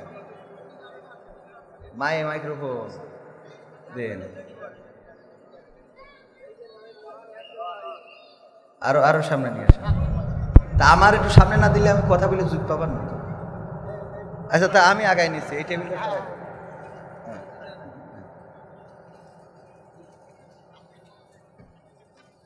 হ্যাঁ বেশি হয়ে গেল,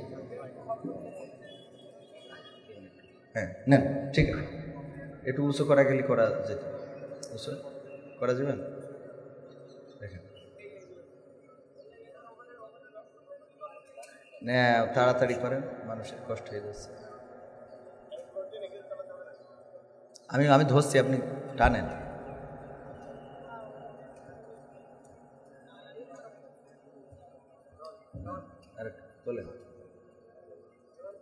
এটা আল্লাহরে বুঝ করবে না, কিন্তু এই মাসে দান করলে 70 গুণ, শুধু না 70 থেকে 700 গুণ পর্যন্ত।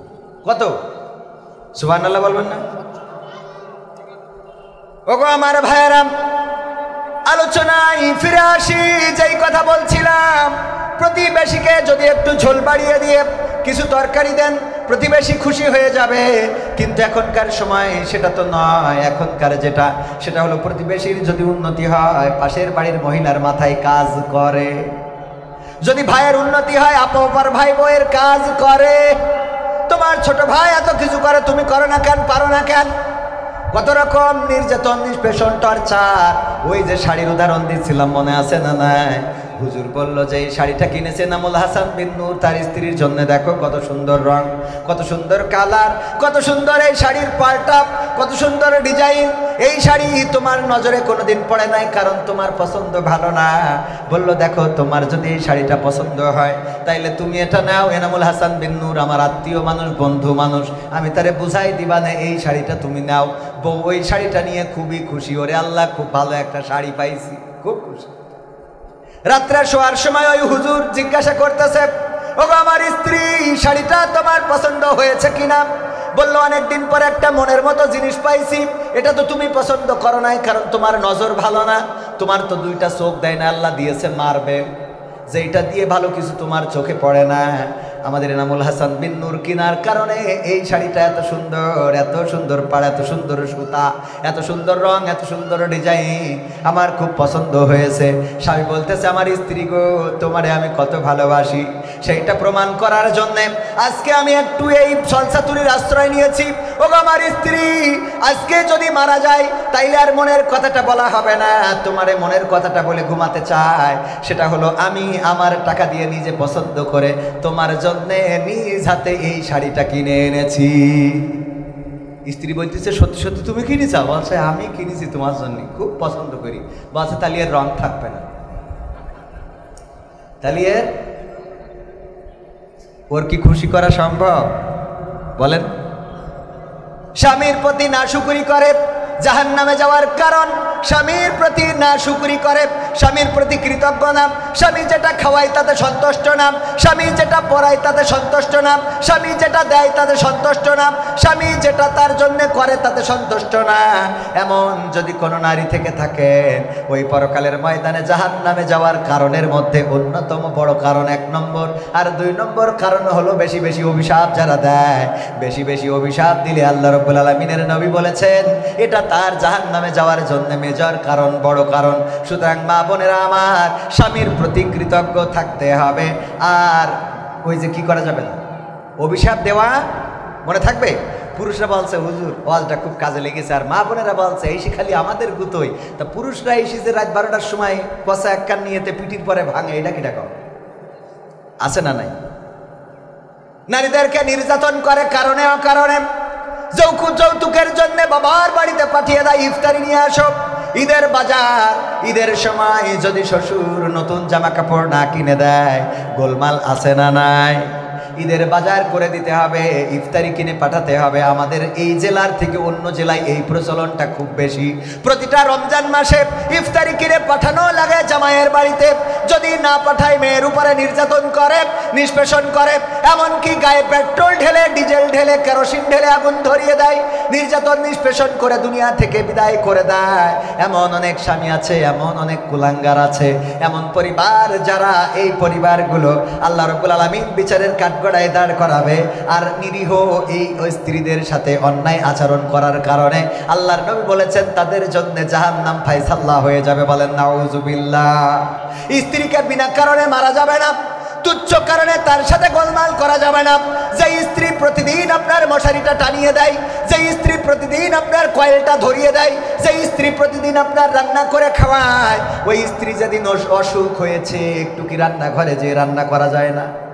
যায় না? কথা কয় না। এগুলো অনেকে হাসতে, হ্যাঁ না আমি তো আবার রান্নাঘরের কাজে বাটাম টানলি তারপরে জাতি পারবে। স্ত্রীর রান্নায় সহযোগিতা করেছেন কে? বিশ্ব নবী সাল্লাল্লাহু আলাইহি সাল্লামের 10টা রোমান্টিক সুন্নাতের মধ্যে অন্যতম হলো স্ত্রী যেই পাত্রে পানি পান করবে ওই পাত্রে পানি পান করা, এটাও রাসূলের সুন্নাহ। সুবহানাল্লাহ। একই গ্লাস থাকবে, দুইজনের কি একই গ্লাস থাকবে, তবে স্ত্রীদের গ্লাসে স্বামীরা খাতি পারবে, কিন্তু স্বামীদের গ্লাসে স্ত্রীরা খাতি পারবে। কথা কয় না। পারবে কিন্তু পারবে না, পারবে কিন্তু পারবে। কারণ কি? কারণ হলো ওই যে আমাদের আকিস কলেজিয়েট স্কুলের এক ইংরেজি টিচার ছিল, ও বলছে বরিশালে বাড়ি, বলছে আমার চাচা বিয়ে করলো, সমবয়সী বিয়ে করার পরে আমার চাচি ওর ঠোঁটে কিস করতে দেয় না। কি করতে দেয় না? কিস করতে দেয় না। তো এই ভাইপো সমবয়সী বললো যে তোর চাচির তো বিয়ে করে আনার পরে খুব লসে আছে। কেন? ঠোঁটের সাথে ঠোঁট একদম এইটা দিলেই। তো বলছে আমি কি চাচির বলবো? বলছে তা বলা যায়, এটা তো হারাম কিছু না, হারাম। চাচির চাচা ঠোঁটে কিস করবে এটাই তো ঠিক এবং এটাই শুনবে। তো এখন বলতেছে এটা যেহেতু হারাম কিছু না। আবার হারাম মানে কি? সেদিন আমাদের ওই যে শরীফুল ভাই বগুড়ার ফতোয়া দিয়েছে যে যদি স্ত্রীর নিচের ঠোঁটে কিস করতে পারে তাইলে তার একটা কবুল হজের সোয়াব হয়ে যাবে। তা আমি বলছি খামাখা নিবন্ধন করলাম, কি দেখি বাড়ি তো আমার রয়েছে, হজের নিবন্ধন করে ফেলেছি এই বছর। আমি খোলাম এই ফতোয়াটা, শুনলাম তা নিবন্ধন করার পরে। বোঝেননি? রোমান্টিকতা ইসলামে আছে না নাই? কথা কয় না, আছে না নাই? আল্লাহ বললেন স্ত্রীরা তোমাদের ক্ষেতস্বরূপ, তোমরা যেভাবে ইচ্ছা তোমাদের স্ত্রীদের কাছে গমন করো। বিশ্ব নবী বললেন ওগো সাহাবীরা শুনে নাও, তোমরা যদি তোমাদের স্ত্রীদের সাথে মিলিত হও তাহলে আল্লাহ রাব্বুল আলামিন তোমাদের আমল নামায় সওয়াব দিয়ে দেন। সাহাবীরা বলল আল্লাহ রাসূল এটা তো একটা লজ্জাজনক কথা যে স্ত্রীর সাথে আমরা সঙ্গম করলে আল্লাহ সওয়াব দিবেন। আল্লাহ নবী বললেন ওগো আমার সাহাবীরা এটা লজ্জার কিছু নয়, এটা লজ্জার কোনো কারণ নেই। কারণ হলো তোমরা যদি তোমাদের বৈধ স্ত্রীর বাইরে এই একই কাজ অন্য জায়গায় করতে গুনাহ হতো না? সাহাবীরা বললেন অবশ্যই গুনাহ হতো, শুধু তাই নয় এমন গুনাহ দুনিয়ার পরে মাজা পর্যন্ত গেড়ে দিয়ে সঙ্গে সার করা হতো। আর পরকালে আল্লাহ জাহান্নাম দিয়ে দিবেন। আল্লাহর নবী বললেন সেই কাজটা যখন বৈধ জায়গায় করা হয় আল্লাহ উল্টা তার পরিবর্তে সমান সওয়াব লিখে দেন। বলেন সুবহানাল্লাহ। যেমন গুনাহ হতো তেমন সওয়াব হয় স্ত্রীদের কাছে গমন করলে। বলেন সুবহানাল্লাহ। সুতরাং যুবকেরা বিয়ে তাড়াতাড়ি করার দরকার আছে না নাই? সওয়াবের জন্য হলেও বিয়েটা করে ফেলতে হবে। আল্লাহ কবুল করুন। বলেন আমিন। যুবকরা কয় হুজুর আব্বা তো বোঝে না, আছে না নাই? অনেক বাপ নিজের বিয়ের সময় ঠিকই দাদার সাথে বাড়াবাড়ি করে বিয়ে করেছে, অথচ ছেলের বিয়ের সময় বলে আগে প্রতিষ্ঠিত হও। তো তুমি কয় নম্বর প্রতিষ্ঠিত ছিলে বিয়ের সময়? ছেলের প্রতিষ্ঠিত আগে বিয়ে জয়েল কান্দে তুলে দাও, সোজা হয়ে যাও। ঠিক না বে ঠিক? এই যে গরু দেখেন না, যদি ছাড়া পায় ও সারা গ্রাম ঘুরি তারপরে গইলি আসে। ঠিক না বে ঠিক? দামড়া গরু ছাড়া পাইলে এটা করে।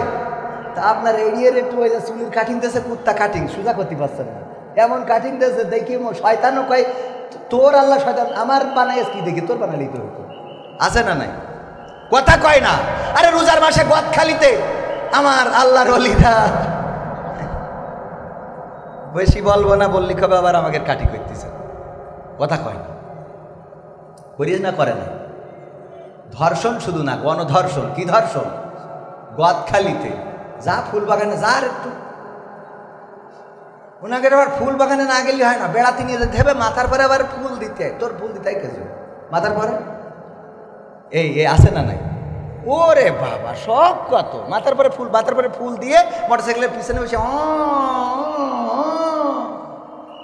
গিয়ার মারার জায়গা খুঁজবে। ও আমার ভাইরা, আলোচনায় ফিরে আসি। এই কাজগুলো আমার মা বোনের পর্দার মধ্যে থাকতে হবে, স্বামীদের সাথে ভালো আচরণ করতে হবে। পুরুষদের কথা বলছিলাম, ওই যে আমার স্যার বললেন যে তার চাচি কিস করতে দেয় না, এই জন্যে চাচিরে বললো চাচি। আমার চাচা অভিযোগ করলো তুমি নাকি তাকে ঠোঁটে কিস করতে দাও না। কই দেব কি?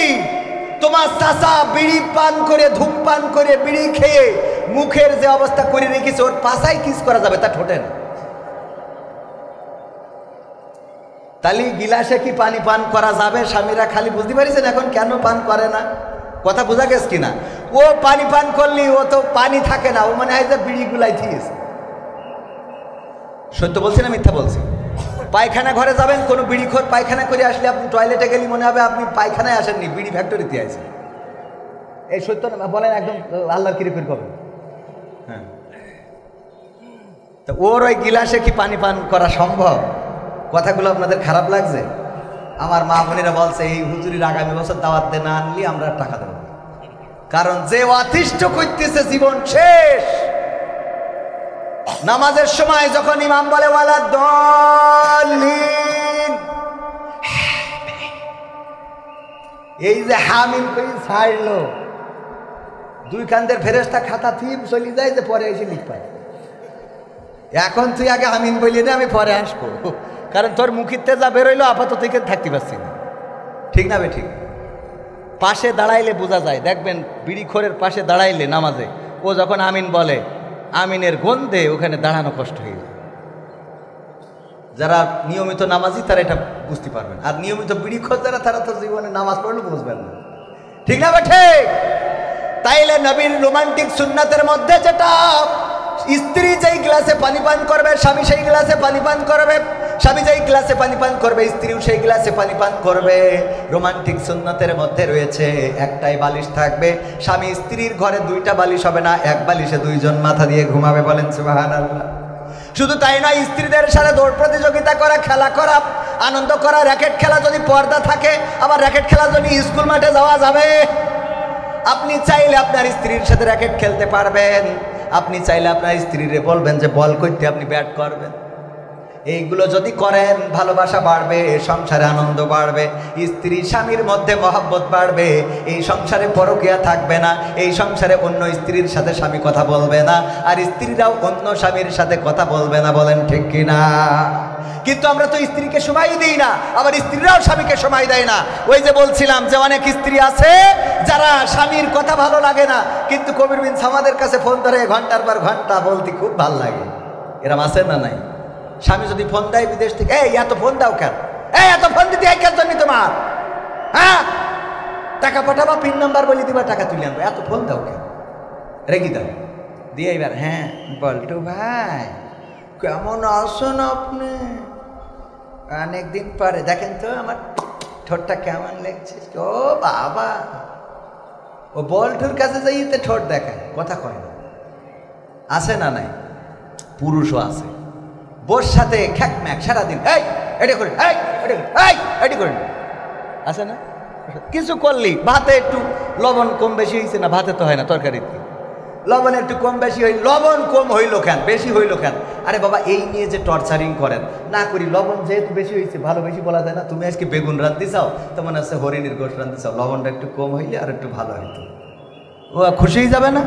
ও পরের দিন আনন্দে আরও লবণ বাড়াই দেবে, মানে খুশির চোটে, মানে উল্টো করি ফেলবে। তো যাই হোক, এইগুলো বলবেন, স্ত্রীকে সুন্দর সুন্দর কথা বলবেন। তা না আবার ওই যখন ভাবির সাথে কথা বলে, হ্যাঁ ভাবি কেমন আছেন, আরে বাবা শয়তান। আল্লাহ হেদায়েত করুন, বলেন আমিন। ওয়াকারনা ফি বুয়ুতিকুন্না ওয়ালা তাবাররাজনা তাবাররুজাল জাহিলিয়াতিল উলা। কথাটা কার? আল্লাহ রাব্বুল আলামিন বললেন, ও নারীরা তোমরা পর্দার মধ্যে থাকো, জাহিলি যুগের মেয়েদের মতো সাজুগুজু করে নিজেদেরকে প্রদর্শন করে বেড়ায়ও না। আর এখনকার মা বোনেরা সাজুগুজু করা তো যেমন তেমন। ওরে আল্লাহ, ঈদের মার্কেটগুলোতে এখন পুরুষ পাওয়া যায় না, আজান দিয়ে নারী আছে না নাই? নারীদের জন্য আমাদের ঢুকার কোনো কায়দা নাই। আবার তর্ক বিতর্ক শুরু করে দেয়। আমি এক দোকানে গেলাম কাপড় দেখার জন্য, আমার পরে এসেছে এক মহিলা, আসার পরে আমাদের ছুটিপুরের বাজারে আসার পরে আমাকে কাপড় দেখাচ্ছে। উনি খালি কয় আমারে দেখান, আমারে দেখান। আল্লাহ এটা কিরাম, আমারে দেখান, আমারে দেখাচ্ছেন না কেন? মানে আমি দেখতেছি আমার দেখাচ্ছে, ও খালি বলতেছে। আমি বললাম আচ্ছা আপনার সমস্যাটা কি বলেন তো? আমার দেখাবে না? উনি দেখাবে আপনার, আমি কাস্টমার আগে এসেছি, আগে আমার দেবে, তারপরে আপনার দেখাবে, তারপরে আপনার দেখাবে, আমিও কাস্টমার, আমারও দেখাবে আপনারও দেখাবে, একসাথে দেখাবে। ওরে বাবা, ওরে আমি তো হুজুর মানুষ, মানে হুজুর মানুষ না হলে মানে মেরি বসতাম, কারণ হুজুর মানুষ মারলি তো আবার পরের বউ মেরিছে, কিন্তু মারিছি যে কেন সেটাও তো শুনতে হবে, কথা কয় না। আমার সাথে শুরু করে দিয়েছে, মনে হচ্ছে আমি ওর বাড়ি হলাম। এই অবস্থা নারীদের, এদের পরকালে কি হবে? আল্লাহ বলল পর্দার মধ্যে থাকো, জাহিলি যুগের মেয়েদের মতো সাজুগুজু করে নিজেদেরকে প্রদর্শন করে বেড়ায়ও না। আর এখনকার মা বোনেরা সাজুগুজু তো করেই, বুরু কাটিং, তারপরে এই যে আইলা সাইলা বাইলা টিপ নুক্তা যা কিছু আছে সব দিয়ে তারপরে বুরকা পরে। বাড়িতে যখন যায় তখন মনে হয় জান্নাতুল ফেরদাউস বেরোইল, ঠিক না বে ঠিক? আর গদখালি যাওয়ার পরে ওর মধ্যে যে ঢোকে সেই জাহান্নামের টিকিট নিয়ে বাড়ি চলে যায়, কথা কয় না? আছে না নাই? আপনি মনে করছেন হুজুর খালি এইসব কথা বলতেছে, এগুলো তো আমাদের মানে কি অনেক চাচা আছে, মুরব্বী আছে। যদি বলি আপনার নাতিটা দেখলাম এই যে অবস্থা, গদখালি দেখলাম আর একজনের মোটরসাইকেলের পিছনে হাত ধরে বলি, ও গো বাপু এখনকার সময় ও আগে ছিল না, এখন হইয়াছে, এখন হইয়াছে। আছে না নাই? ও যে তোর ডেকে জাহান্নামে নিয়ে যাচ্ছে, পরকালে বলবে যে আমার দাদা ওরে ধরো, কথা কয় না, ঠিক না বে ঠিক? এই জন্যে পর্দা করাতে হবে, সাজুগুজু করা বন্ধ করাতে হবে। আর এই সাজুগুজুগুলো যখন করে, নাইট ক্রিম মেখে কালো মানুষটাও পরিষ্কার হয়ে গেছে। আমার গ্রামেও দেখি যেই লোকটা ছিল কালো, যেই মেয়েটা কালো, হঠাৎ 4 মাস 5 মাস 1 বছর পরে দেখা যায় যে সে ফকফকি পরিষ্কার। এই পরিষ্কার ছেলেরা প্রতারিত হয়, মেকআপ দেখে প্রতারিত হয়। এইগুলো দেখে বলে আমি ওরে ছাড়া বাঁচবো না। আর বিয়ের পরে বিপদে পড়ে যাই, 1 গোসলের পরে এইবার গান গায়, আমি পারি না আর পারি না, আমি কেন মরি না, আজরাইল কি চিনে না আমারে গো, আমি পারি না আর পারি না। হয়তো 2 দিন পরে মরব, আগে মরলে কি ক্ষতি? ওরে এই দুনিয়ার রং তামাশা বুঝলাম না রে একরতি। ও আমার ঘরের রমণী, সে যে কাল নাগিনী, বেনাপোলের বিউটি পার্লার আমার বাজাইছে 12টায়, আমি পারি না আর পারি না, ঠিক না বেঠে? বিপদে পড়ে যাই। ওই যে উদাহরণ দিতে যেয়ে বলি, এক বিউটি পার্লারের মালিকের নিয়ে যে একটা বক্স দিয়েছে, আইফোন 16 প্রো ম্যাক্স। দাম কত? কয় 80,000, 2 লাখ টাকা, 1.5 লাখ টাকার উপরে আইফোন 16 প্রো ম্যাক্স। কত নিয়ে যেয়ে দিয়েছে বিউটি পার্লারের। এই যে আপনার দিলাম, কিসের জন্য? কয় গতকালকে আমার স্ত্রী আপনার এই বিউটি পার্লার থেকে সেজে গিয়েছিল, তাতে কি আমি খুশি হয়েছি, এই জন্য দিলাম। কি খুশি হই, বলছে আল্লাহ এর যেন আরো 3টে বিয়ে হয়। কারণ আইফোন 16 প্রো ম্যাক্স এত দামি ফোন। ওমা বক্স খুলি দেখে ওর মধ্যে কি এর আইফোন 16 প্রো ম্যাক্স, খুলি দেখে ওর মধ্যে নোকিয়া 1100, গাডার মারা বাটন তাও 2 ইন্দুরি খেয়ে গেছে। লিখা রয়েছে কি এখন কেমন লাগে এখন। কারণ কালকে তুমি যে মালডারে সাজাইছো, এক গোসলের পরে যখন আমি বিয়ে করে নিয়ে যে ঘুমটা উঠালাম তখন দেখলাম পরিমণির খালাইতো বোন, কিন্তু সকালবেলা গোসলের পরে দেখি নোকিয়া 1100 গাডার মারা বাটন ও ইন্দুরি খেয়ে গেছে। আছে না নাই? তুমি সাজায়ে দিলে এমন মাল, আমি এক গোসলে সব শেষ। তবে এখনকার ছেলেরা একটু চালাক, চেহারা দেখার আগে পাত দিকে তাকায় দেখে নেটওয়ার্ক আছে কি নাই, ঠিক না বেটে? আর যারা বোঝে না তাদের বুঝাই দিলাম, এখন মা বোনেরা যতই মেকআপ করেন কাজে লাগবে। কারণ পাই দেখবেন যে ওখানে টাওয়ার পাচ্ছে কিনা, যদি দেখেন মুখের সাথে পার নেটওয়ার্কের মিল নেই, একটা ওয়ারিদার একটা গ্রামীণ, তাইলে বলবেন যে ভেজাল আছে না। একটা ওয়ারিদ একটা গ্রামীণ, এইটা যদি হয় এয়ারটেল আর গ্রামীণ তাইলে বলবেন ভেজাল আছে, ওইটারে বিয়ে করা যাবে। আগের সময় যদি আমার চাচারা আমার মুরব্বীরা হুজুররা বিয়ে করতে চাইতো, তাদের মুরব্বীরা যেত মেয়ে দেখার জন্য, যাওয়ার পরে জিজ্ঞাসা করতো গো মা কোরআন পড়তে পারো কিনা, বলতো পারি, তাইলে 2টা আয়াত পড়ে শোনাও। কোরআনটা বের করে দিত, 2টা আয়াত পড়ে শোনাতো। তারপরে বলতো নামাজের আরকান আহকাম কয়টা, তারপরে বলতো উজুর ফরজ কয়টা, তায়াম্মুমের বিধান কি, তারপরে সূরা ইয়াসিন মুখস্থ আছে কিনা, আর রহমান পারো কিনা, আয়াতুল কুরসিটা হবে কিনা, দোয়ায়ে কুনুতটা বলো, দুরুদে ইব্রাহিমটা হবে কিনা, এইগুলো জিজ্ঞাসা করার পরে যখন দেখতো সব কিছুতে 100তে 100, বলতো যে যাক খুশি হয়েছি, মেয়েটা যদিও একটু কালো, রঙে যদিও একটু মরা, জাতের মেয়ে কালো ভালো, নদীর পানি ঘোলা ভালো, সুতরাং এই মেয়েটাকে বিয়ে করা বা ছেলের জন্য বৌমা করা যায়। আর এখনকার সময় মেয়ে দেখতে যেয়ে জিজ্ঞাসা করে কি, মুরব্বীরা আর যায় না, যাই ইয়াং পোলাপান, যাওয়ার পরে মেয়ে সেজে গুজে সামনে আসে, এই শিখ পরে আগে এটা চোখ কি করে, এটা চোখ একটা মারি দেয়, এটার কি বলে, যে কথা তো ছিল রেখলে ঠিক আছে। এরপরে কয় দোস্ত জিজ্ঞেস কর, ভাবি আপনার টিকটকে ফলোয়ার্স কত আছে? টিকটকে আপনি রিলস ভিডিও কি করতে পারেন? আপনার ফেসবুকে ভিউজ কেমন হয়? আর্নিং আছে কিনা? মুরব্বীরা বুঝতে পারছেন না, কিন্তু ইয়াংরা বুঝতে পারছে জিনিসগুলো কি। আপনি কাপল ভুলাক করতে পারবেন কিনা? কাপল ভুলাক বোঝেন তো? স্বামী দাঁড়ায় থাকবে পিছনে কোথায়, আর স্ত্রী আসবে ক্যামেরার সামনে, হাই গাইস সবাই কেমন আছো, আমি না বলে আজকে লাইভে চলে এসেছি, তোমরা মাইন্ড করবা না, আমার কথা শুনতে পেলে তোমরা একটু আমাকে কমেন্ট করে জানাও। তোমাদের বলেছিলাম আমি কিন্তু আমার শুভ কাজটা সেরে নিয়েছি। আমার পাগলটা পিছনে দাঁড়িয়ে, এই হাই বলো, ও পিছনে বলে হ্যাঁ, ওই যে আমার পাগলটা দাঁড়ানো, হ্যাঁ। ও মা, কবির বিন সামাদ জয়েন করেছে, হাই কবির বিন সামাদ। এটার কি ফাই কি কি কি কি ফ্লাইং কিস আছে না নাই? এইগুলো করে জাহান্নামের রাস্তা ক্লিয়ার করে নিচ্ছে, জাহান্নামের দিকে ধাবিত হচ্ছে। আমার মা বোনেরা, আমাদের মা বোনদের মেয়েরা, আমাদের যারা দাদা আছেন তাদের নাতিরা, যারা বাবা আছেন তাদের সন্তানেরা এই অন্যায়গুলো অপরাধগুলো করছে, আর আপনি দেখেন না, শাসন করেন না, কন্ট্রোল করেন না। আপনার মেয়ে কার সাথে গদখালিতে যায়, কোন ইজি বাইকে চড়ে যায়, ওইখানে যাওয়ার পরে ওই যে 380 ডিগ্রিতে ঘুরে লাইট ঘরে আর মোবাইল ঘরে নাচ করে, আর চারিদিক থেকে ভিডিওগুলো ধারণ করে, ওইগুলো অনলাইনে দিয়ে দেয়। এই অনলাইনে দেওয়ার কারণে আপনার মেয়েকে দেখার পরে, ওই নাচ দেখার পরে যখন কোনো যুবক ভুল পথে চলে গেল, খারাপ পথে হাঁটলো, এটার জন্যও আপনার আমলনামায় গুনাহ লিপিবদ্ধ হবে। এই জন্য আল্লাহ রাব্বুল আলামিন কোরআনে বলেছেন, পরকালের ময়দানে বান্দারা বলবে, আল্লাহ আমার জীবনে তো এত গুনাহ ছিল না, এত গুনাহ আমার আমলনামায় কেমনে আসলো? তখন ওই আল্লাহ রাব্বুল আলামিন তাদেরকে বলবে, ওগো বান্দা শুনে নাও, তুমি এমন কাজ করেছিলে যেই কাজের গুনাহটা চলমান ছিল, তুমি তো করো নাই, কিন্তু তোমার সন্তান করেছে, তার তোমার সন্তানের দেখা দেখি আরো অনেকেই অন্যায় জড়িয়ে পড়েছে, ওদের গুনাহগুলো একটু একটু করে তোমার আমলনামায় এসে যোগ হয়েছে। অপরদিকে যারা ভালো কাজ করবে সেই লোকগুলোও বলবে আল্লাহ আমি তো এত সওয়াব করি না, এত সওয়াব কেমনে আসলো আমার আমল নামায়?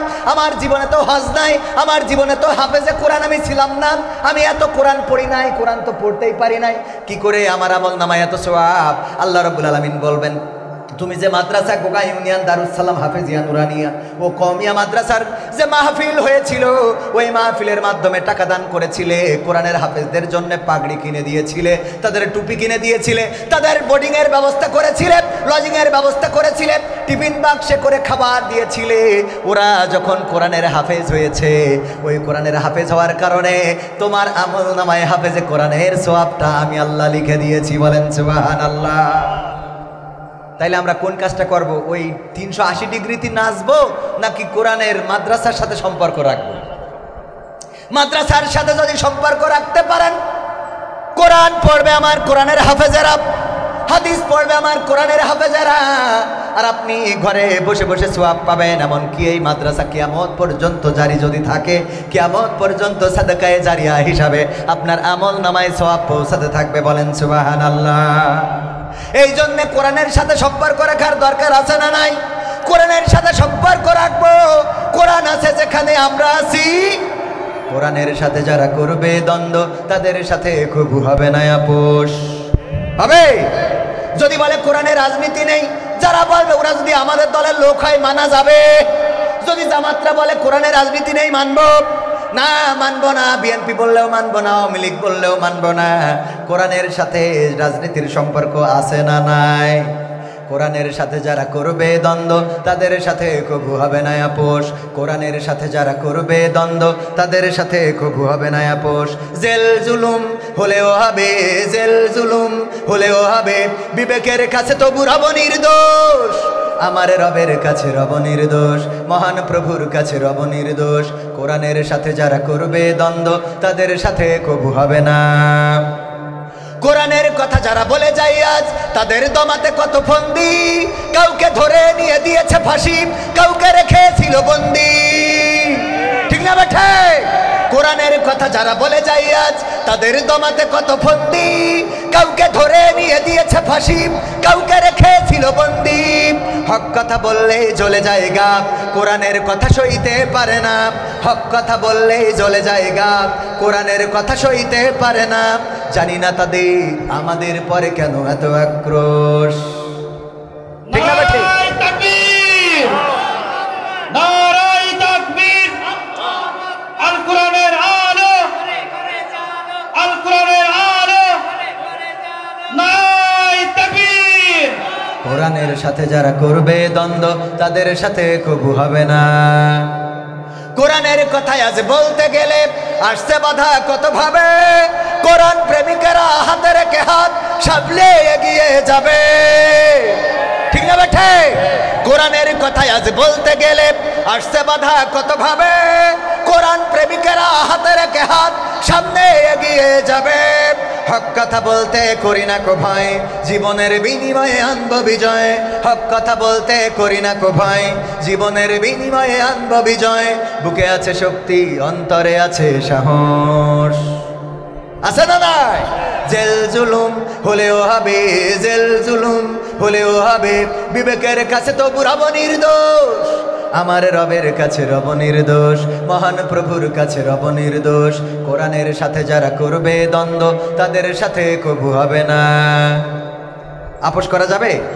কিন্তু আমাদের সমস্যা হলো, বলবো কোরআন পড়তে ভালো লাগে, কোরআন শুনতে ভালো লাগে, কোরআন জানতে ভালো লাগে, কোরআন মানতে ভালো লাগে না। ঠিক না বেঠে? কোরআন পড়তে ভালো লাগে, কোরআন শুনতে ভালো লাগে, কোরআন জানতে ভালো লাগে, কোরআন মানতে ভালো লাগে না। নামাজেতে পড়লে কোরআন মনটা শীতল হয়, কারির তেলাওয়াত শুনিলে প্রাণ জুড়িয়ে যায়। নামাজেতে পড়লে কোরআন মনটা শীতল হয়, কারির তেলাওয়াত শুনিলে প্রাণ জুড়িয়ে যায়। সেই কোরআনের ব্যাখ্যা দিলে কলিজাতে আগুন জ্বলে, সেই কোরআনের ব্যাখ্যা দিলে অন্তরেতে আগুন জ্বলে, বিরোধিতাও চলে কেন তা জানি না। কোরআন পড়তে ভালো লাগে, কোরআন শুনতে ভালো লাগে, কোরআন জানতে ভালো লাগে, কোরআন মানতে ভালো লাগে। কোরআন পড়ে দেখতাম ওরা শুরু করতো দিন, তারা আবার চাইতো না দেশে কোরআনের আইন। ঠিক না ঠিক? কোরআন পড়ে দেখতাম ওরা কারা, আল্লাহর ওলিরা। কোরআন পড়ে দেখতাম ওরা শুরু করে দিন, তারা আবার চাইতো না দেশে কোরআনের আইন। এটা যে কেমন নীতি, তাই তো এ দুর্গতি করছে মোদের ক্ষতি কেন তা বুঝি না। কোরআন পড়তে ভালো লাগে, কোরআন শুনতে ভালো লাগে, কোরআন জানতে ভালো লাগে, কোরআন মানতে ভালো লাগে। কোরআন বুকে চুমু খাওয়ার লোকের নাই অভাব, সেই কোরআনের বিরোধিতা আবু জাহেলের স্বভাব। চুমু খাওয়ার লোকের নাই অভাব, সেই কোরআনের বিরোধিতা আবু লাহাবের স্বভাব। মানবা সুবিধা মতো তাই এই বুকে ক্ষত, মানবা সুবিধা মতো তাই এই বুকে ক্ষত, দেখলে এমন কিছু সইতে পারি না। কোরআন পড়তে ভালো লাগে, কোরআন শুনতে ভালো লাগে, কোরআন জানতে ভালো লাগে, কোরআন মানতে ভালো লাগে। এমন আল্লাহর ওলি আছে না নাই যারা কোরআন পড়তো, সকালবেলা কোরআন পড়ে দিনের শুরু করত, আগে যায় নামাজ খুঁজত, তারপরে নামাজ আদায় করত, তারপরে কোরআন পড়ত, তারপরে দিনের শুরু করত। এমন আল্লাহর ওলি পরহেজগার বান্দা, তাদের কেউ এই দেশের মানুষ চিনল না রে। ঠিক না বেঠে? চিনতে কি পেরেছে? যদি চিনতে পারতো তাহলে কি দাদার দেশে যাওয়া লাগতো? আবার দাদার দেশ অভিযোগ করে আমাদের দেশে নাকি সংখ্যালঘু নির্যাতন হচ্ছে। এই আমেরিকার ওই যে গোয়েন্দা প্রধান এসেছে, তার দিয়ে বলা হয়েছে যে বাংলাদেশে সে আতঙ্কিত যে বাংলাদেশে সংখ্যালঘু নির্যাতন হচ্ছে, বলেছে না? আমি বললাম এই বাংলাদেশে আমরা একটু রিসার্চ করি, গবেষণা করি, আসেন আমার সাথে আপনারাও গবেষণা করেন। 5 তারিখের পরে আপনার এলাকায় যত হিন্দু আছে, এই হিন্দুদের কোনো মন্দিরে, কোনো বাড়িতে, কোনো জমিতে কি আঘাত করা হয়েছে? কোনো হিন্দুর কি দেশ ছাড়া লেগেছে? না, লাগে নাই। এ প্রথমে দেশ ছাড়তি হয়েছে 1 নম্বর আল্লাহর ওলি যিনি এই বাংলাদেশে, যিনি ওলিয়া উলিয়ার পর্যায়ে পৌঁছে গেছিলেন, জনাব যার পরিবার এসেছিল ইসলাম প্রচারের জন্য। বঙ্গবন্ধুর সুযোগ্য কন্যা 560টি মসজিদ বানাইছে আল্লাহর ওলি শেখ হাসিনা হাফিজাউল্লাহ। ঠিক না বেঠে? এর মতো আল্লাহর ওলি একজন আছে। তাহলে প্রথম দেশ ছেড়েছে আল্লাহর ওলি, সে মুসলমান না হিন্দু? সংখ্যাগরিষ্ঠ না সংখ্যালঘু? সংখ্যাগরিষ্ঠ। 2 নম্বর আল্লাহর ওলি হযরত মাওলানা শামীম উসমান রাহিমাহুল্লাহ। ঠিক না বেঠে? এমন কোন রাত নাই 80 রাকাত 90 রাকাত তাহাজ্জুদের নামাজ না পড়ি ঘুমায়, যা আমি আমার সারা জীবনে নেই। আপনি পড়েছেন? এমন কোন রাত নাই, আর আমরা মাসেও পড়ি না, কথা কয় না। তাহলে ওর মতো পরহেজগার কি আর আছে? এই আল্লাহর ওলি সংখ্যালঘু না সংখ্যাগরিষ্ঠ? 3 নম্বর আউলিয়া জনাব দরবেশ হাফিজাহুল্লাহ সালমান এফ রহমান। দাড়ি এত বড় দেখলি মনে হয় শহীদ মতিউর রহমান নিজামী মনে হয় আবার ফিরে এসেছে, কথা কয় না। এত বড় দাড়ি দেখে মনে হয় জামাতের আমির। এই লোকটার আমরা ধরলাম তো ধরলাম, সে নৌকায় চড়লো, চড়ার পরেও ধরা খাওয়ার পরে এবার বলছে ও আমার দরদি, আগে জানলে তোর ভাঙা নৌকায় চড়তাম না। ঠিক না বেঠে?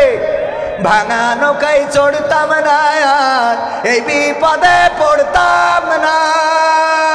ওরে বর্ডারেতে খাইলাম ধরা, বিসিটাও তো পাইলাম না। আগে জানলে তোর ভাঙা নৌকায় চড়তাম না। ঠিক না বেঠে?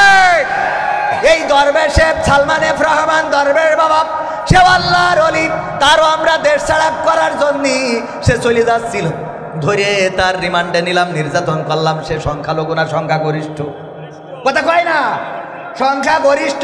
তারপরে 4 নম্বর আউলিয়া ওবায়দুল কাদের হাফিজাহুল্লাহ, খেলা হবে, খেলা হবে। এই পীর সাহেব সে যে কোথায় গেল, কোন জায়গায় হারালো, তারে খুঁজে পাওয়া যায় না। 4 নম্বর গেল, 5 নম্বর মানিক চিন্তা করলো, এতদিন দাড়ির বিরুদ্ধে টুপির বিরুদ্ধে কথা বলেছি, এখন থেকে সব বাদ, দাড়িও রাখলো, টুপু পড়লো, এমনকি ঘর বাড়ি ছেড়িয়ে দিয়ে বাগানে যেয়ে কলা পাতায় শুয়েছিল। ঠিক না বেটে? কলা পাতায় শুয়ে রয়েছে, ও ধরিস তো ধরিস, বিছু খুলিল, বিসি খুললি মেশিনের আর দাম আছে? ঠিক না বেঠে? ওগো আমার ভাইয়েরা, এই আল্লাহর ওলিরা সংখ্যালঘু না সংখ্যাগরিষ্ঠ? কথা কয় না। এইভাবে যদি বলি ইনু, মেনন, দীপুমণি, মমতাজ, আইন্দ্রকিশোর, রুনা লাইলা, মানে যারা ওই দিতে নির্যাতিত আছে, তারা সব কি? সব সংখ্যাগরিষ্ঠ, সব মুসলমান। আর আমার দাদারা বলে এই দেশে সংখ্যালঘু নির্যাতিত হয়। তাহলে আমার প্রশ্ন হইল, নির্যাতিত হচ্ছে তো ইরা, ইরা যদি সংখ্যালঘু হয় তাইলে আল্লাহর ওলিগুলো কই? আর ইরা যদি আল্লাহর ওলি হয় তাইলে সংখ্যালঘু কই? কথা কয় না। আমার কথা মানে বোঝেননি? নাসিরউদ্দিন হোজ্জা অনেকদিন পরে 1 কেজি গরুর গোশত কিনেছে, কিনে নিয়ে স্ত্রী বলছে রান্না করো, কইসিয়ে খাবো, ভালো করি সরষের তেল দিয়ে রান্না। স্ত্রী রান্না করি, ও তো মেলা দিন ধরে গরুর গোশত খায় না। আগের সময় নারীরা কি মোটামুটি, নারীরা পুরুষরা 1 কেজি গরুর গোশত বেশি খাওয়া কোনো ব্যাপার ছিল না। ও কড়াইতে খাতি খাতি 1 কেজি গোশত তেস মারা শেষ। এবার চিন্তা করলো কি করবো, স্বামীর কি জবাব দেবো? মেয়েদের একটু বুদ্ধি বেশি থাকে, ঠিক না বে ঠিক? হঠাৎ দেখা যাচ্ছে বল্টুর সাথে কথা বলছে, বল্টু ভাই তোমাকে না দেখলে আমার ভালো লাগে না, একটু ভিডিও কল দাও তো। আচ্ছা এমবি নেই, ঠিক আছে তাহলে কথা বলো। হঠাৎ যদি স্বামী এসে বলে, কার সাথে কথা? এ ভাই তুই এসে বেড়াই দেশা নে ভাই, তোর কতদিন দেখিনি ভাই, তোর কথা খুব মনে পড়ে। আরে ছোটবেলায় একসাথে কত মালাঠুলি খেলতাম। একদম সাথে সাথে ভলিউম চেঞ্জ, চ্যানেল আলাদা। কথা কয় না। বিটিভিতে ছিল, সাথে সাথে স্টার জলসা, অথবা স্টার জলসাই ছিল, সাথে সাথে বিটিভি। কথা কয় না। এত মজা মজা করি কথা কইতে হঠাৎ তুই তা মারি, ও বলি দেয়। আর ও বলে পরে আবার ফোন দিয়ে কয় বুঝতে পারিলি? কয় হ্যাঁ বুঝলাম যে ও বাড়ি চলে গেছে। ওরে বাবা, সব জানে পাগল। এমনি কি অ্যাক্সিডেন্ট করেছি? ওটা গবেষণা করতে করতে পড়ে গেছি কালকে। আল্লাহ মাফ করুন, বলে না আমি। ওগো আমার ভাইয়েরা, তাইলে নাসিরউদ্দিন হোজ্জা কি কিনে এনেছে? গোশ রান্না করো, কইসে খাবো, গেছে গোসল করার জন্য। গোসল করে সেই স্ত্রীকে বলতেছে, স্ত্রী নিয়ে আসো গোশত কোথায়? স্ত্রী তো খাইতে খাইতে সব শেষ। চিন্তা করলো স্বামীরে কি বুঝ দেব, কি সান্ত্বনা দেব। বাড়ি ছিল একটা বিড়াল, রান্নাঘরের চুলার পাশে শুয়েছিল। ওইটারে ধরিয়ে গলায় দড়ি দিয়ে টানতে টানতে নিয়ে বলছে, তোমার কদিন করে বললাম যে এইটা বেনাপোল ফেলাই দিয়ে আসো। বলছে কেন? কই যে 1 কেজি গোশত তুমি কিনে চাও, কত কষ্টের টাকার গোশ। আর এই বিড়ালটা স্ত্রী সত্যিই কি খেয়ে? তুমি আমার বিশ্বাস করো না? আমি বলে এই সংসার করবো না, আব্বার কাছে ফোন দেবো, আব্বা আমার নিয়ে যাও। ওরে বাবা, ওর সাথে সাথে আব্বা নিয়ে যাও। অপরাধ করবে, আবার গলা উপরের লেভেলে থাকবে, মানে ওদের কাছে যায়। আমি আর কব না, মনের দুঃখের কথা থাকে, ক্যামেরায় ভিডিও আসছে। তো এখন এই যে অবস্থা, ইফতারি কিনে নিয়ে আসছি, তো না বলেও পাচ্ছি না। ইফতারি কিনে নিয়ে আসছি, চুলায় লবণ বেশি হয়ে গেছে। আমি ইফতার করে বাড়ি ফিরেছি, বলছে ও চুলা খাওয়া যায়? তাই আমি বলছি কেন? বলছে যে এই দেখো লবণ কেমন হয়ে গেছে। তাই আমি বলছি দোকান থেকে কিনে আনলাম, আমিও রোজা, তা ওখানে কি খেয়ে চেক করে নিয়ে আসবো? কথা কয় না। এখন বোর ঠিক রাখার জন্য রোজা ভেঙে আগে চুলা চেক করতে হবে, তা না হলে আমার মতো হুজুরেরও ইমান আমল ঠিক থাকবে না। কারণ রোজা থেকে এখন যদি বলি যে আমি চুলা লবণ হয়ে গেছে, তাও ঝাড়ি মারতেছি, কুশন দিই, তাহলে আবার ঝামেলা না। হুজুরকে তো ধৈর্য ধরতে হবে। তো তার জন্য কী কথা দেন, কি লিখে দেন তিনি? হুজুর 12টা, হ্যাঁ এই তো শেষ, আর 2 মিনিট আছে। তো 2 মিনিটের মধ্যে বলছি। তাহলে কি দাঁড়াইলো? নাসিরউদ্দিন হোজ্জার কাছে কি এনে দেছে? বিড়াল। এইনি বলছে যে এই বিড়ালে সব খেয়ে ফেলেছে। নাসিরউদ্দিন হোজ্জা বলছে সত্যিই কি খেয়েছে? বলছে বিশ্বাস হচ্ছে না তোমার? বলছে না বিশ্বাস তো হয়। তো আচ্ছা ঠিক আছে, দাও ফেলাই দিয়ে আসি। বেনাপোলে নিয়ে যেয়ে অথবা গুগা বাজারে নিয়ে যেয়ে যে মিটারের পরে তুলে দিয়েছে, দিয়ে দেখে বিড়াল কাটাই 1 কেজি। কয় কেজি? আবার ওই বিড়াল বাড়ি এনেছে। এই স্ত্রীর বলছে সত্যিই কি বিড়ালে গোশত খেয়েছে? তুমি এখনো অবিশ্বাস করতে চাও? আমি রোজা রেখে মিথ্যে কথা বলছি? তো হ্যাঁ, গালাগালি আছে না নাই? বলছে যে না স্ত্রী তুমি মিথ্যা বলো না, আমি জানি, কিন্তু আমার একটা দুঃখ, আমার একটা কষ্ট। এই বিড়ালটা গুগা বাজারে নিয়ে যে ওজন দিলাম, দেওয়ার পরে দেখি বিড়ালটা কাটাই কাটাই 1 কেজি। এখন আমার প্রশ্ন হলো, এইটা যদি সেই বিড়াল হয় তাহলে আমার সে গোস্ত ডাকুই, আর এইটা যদি সেই গোস্ত হয় তা আমার সে বিড়াল ডাকুই। কথা বোঝেননি? তা নির্যাতিত হচ্ছে এই দেশে শেখ হাসিনা, বঙ্গবন্ধু শেখ মুজিবুর নেই, এই ওবায়দুল কাদের, সালমান এফ রহমান, তারপরে কিনা হানিফ, তারপরে ইনু, মেনন, দীপুমণি, সালমান এফ রহমান, শাহজাহান চৌধুরী, তারপরে আর কিনা ব্যারিস্টার সুমন, আরাফাত, এইগুলো সব নুনুকাটা মুসলমান। দাদারা কয় হিন্দু নির্যাতিত হচ্ছে। আমার প্রশ্ন হলো, ইরা বিড়াল হলি গোস্ত কই, আর ইরা গোস্ত হলি বিড়াল কই? মানে ইরা যদি মুসলমান হয় সংখ্যালঘু কই, আর ইরা যদি সংখ্যালঘু হয় তাহলে এতদিন ধরে জাগের আল্লাহওয়ালা পীর সাহেব মানেছি তারা কই? আর 5টা মিনিট নি। এমপিরা সব কোথায় গেল, মন্ত্রীরা সব কোথায় গেল, কোথায় কাদের কাকা? তাদের সারা দেশটা এখন লাগে ফাঁকা ফাঁকা। পালাবো না, পালাবো না, প্রয়োজন হলে ফখরুলের বাসায় গিয়ে ঠাকুরগাঁওয়ে বাসা আছে না? ঠিক না বে ঠিক? পালাবে না, পালাবে না, যাই না তবু দেখা, পালাবে না, পালাবে না, যাই না তবু দেখা। তাদের সারা দেশটা এখন লাগে ফাঁকা ফাঁকা, ওদের সারা দেশটা এখন লাগে ফাঁকা ফাঁকা। আইন মন্ত্রী আটকে গেল আইনেরই ফাঁকে, দাড়ি ছাড়া দরবেশের ভণ্ড ভণ্ড লাগে। আইন মন্ত্রী আটকে গেল আইনেরই ফাঁকে, দাড়ি ছাড়া দরবেশের ভণ্ড ভণ্ড লাগে। শুনছি কত নেতা নেত্রী খাইতেছে ভাই ডান্ডা, বিচারপতি কালামানিকের ফাটিয়েছে আন্ডা। পলকেরও ঝলক গেল, পলকেরও ঝলক গেল থামিয়ে নেটের চাকা। তাদের সারা দেশটা এখন লাগে ফাঁকা ফাঁকা, ওদের সারা দেশটা এখন লাগে ফাঁকা ফাঁকা। কই গেল সেই সংসদেতে মমতাজের গান, কোথায় গেল হজরত বলা স্বামী মোসমান? কই গেল সেই সংসদেতে মমতাজের গান, কোথায় গেল হজরত বলা স্বামী মোসমান? ইনু মেনন দীপুমণি আছে কারাগারে, বাপ করিলেও পাপ কখনো ছাড়ে কি আর তারে? কোথায় গেল স্পিকারের, কোথায় গেল স্পিকারের দৃষ্টি আঁকা বাঁকা? তাদের সারা দেশটা এখন লাগে ফাঁকা ফাঁকা, ওদের সারা দেশটা এখন লাগে ফাঁকা ফাঁকা। কোথায় গেল আরাফাত আর ব্যারিস্টার সুমন? কথা বলার সময় তারা করেনি ওজন। মুরগি কবির খাইছে ধরা, জাফর কোথায় আছে? গোপনে কি সেও গেল মোদি দাদুর কাছে? কোথায় গেল সালামের, কোথায় গেল সালামের কাড়ি কাড়ি টাকা? তাদের সারা দেশটা এখন লাগে ফাঁকা। ঠিক না? সম্মানিত ভাইয়েরা আমার, যারা ইসলামের বিরুদ্ধে অবস্থান নিয়েছিল, যারা চেয়েছিল, আল্লাহ রাব্বুল আলামিন বলেছেন ইউরিদুনা লিউতফিউ নূরাল্লাহি বিআফওয়াহিহিম আল্লাহু মুতিম্মু নূরিহি ওয়ালাউ কারিহাল কাফিরুন। ওরা চায় মুখের ফুৎকার দিয়ে দিনের আলোকে, ইসলামের আলোকে নির্বাপিত করে দেবে, আমি আল্লাহ আমার দিনের আলোকে প্রজ্বলিত করে রাখবো। ওরা চেয়েছিল এই দেশ থেকে ইসলামকে মিটিয়ে দিতে, ইসলামী মূল্যবোধকে মিটিয়ে দিতে, মসজিদ মাদ্রাসাকে এই দেশ থেকে, এই দেশে মসজিদ মাদ্রাসা যেন ভালোভাবে মানুষ ইবাদত করতে না পারে, মাদ্রাসায় যেন কোরআনের খাদেম হতে না পারে, তার জন্য যত রকম ষড়যন্ত্র করা যায় সব রকম করেছিল। বলেন ঠিক কিনা? ষড়যন্ত্র কি টিকেছে? মসজিদ আছে, মাদ্রাসা আছে, আলেম আছে, ওলামা আছে, মামুনুল হক আছে, আমির হামজা আছে, কিন্তু যাদেরকে তারা নিঃশেষ করে দিতে চেয়েছিল তারা এই বাংলাদেশে নাই। বলেন ঠিক কিনা? এখনো যারা ইসলাম নিয়ে ষড়যন্ত্র করছে তাদেরকে স্পষ্ট করে দিতে চায়, অধ্যত্তকারীদের অবস্থান বাংলাদেশে হবে না।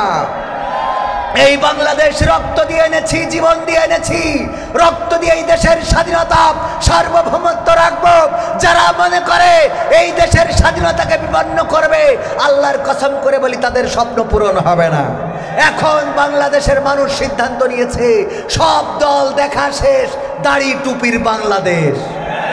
না বেঠে? সব দল দেখা শেষ। সবাই বলেন সব দল দেখা শেষ, সব দল দেখা শেষ।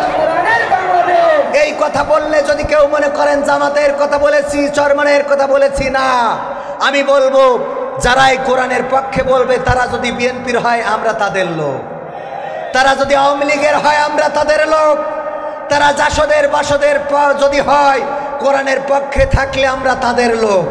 কিন্তু জামাতে ইসলাম যদি কোরআনের বিপক্ষে দাঁড়িয়ে যায়, আল্লাহর কসম করে বলি এই জামাতের বিরুদ্ধে আমাদের আন্দোলন। ঠিক না ঠিক? সুতরাং ভুল বুঝার কোনো সুযোগ নেই। কোরআন আছে যেখানে, আমরা আছি সেখানে।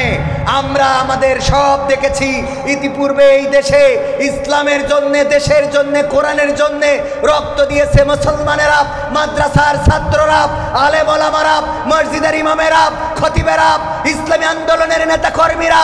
কোনো রাম বাম রক্ত দেয় নাই। সুতরাং এই দেশে রাম বামের পরিকল্পনা সফল হবে না।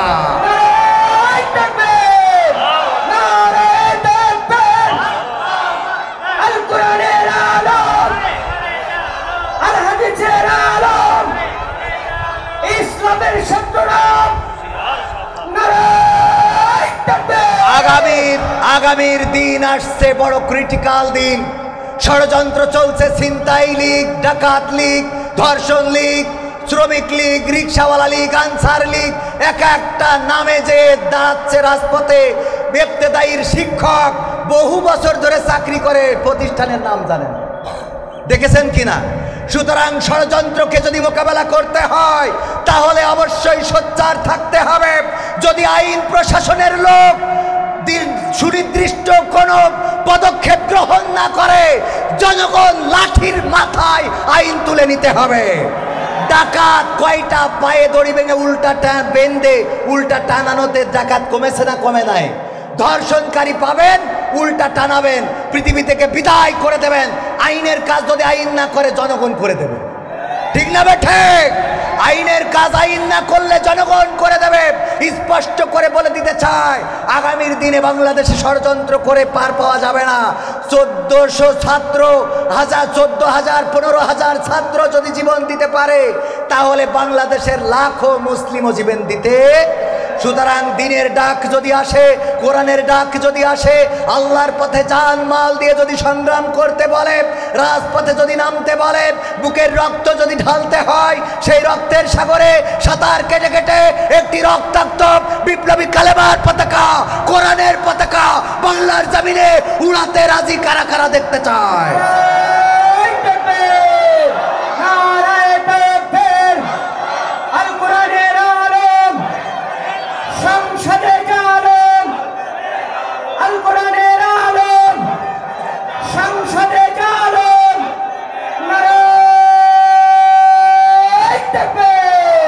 শেষ কথা হলো, আমরা ইংরেজদের শাসন দেখেছি, আমরা পাকিস্তানিদের শাসন দেখেছি, এবং স্বাধীন বাংলা হওয়ার পরে এই 53 বছর আমাদেরকে ললিপপ ঝুলানো হয়েছে।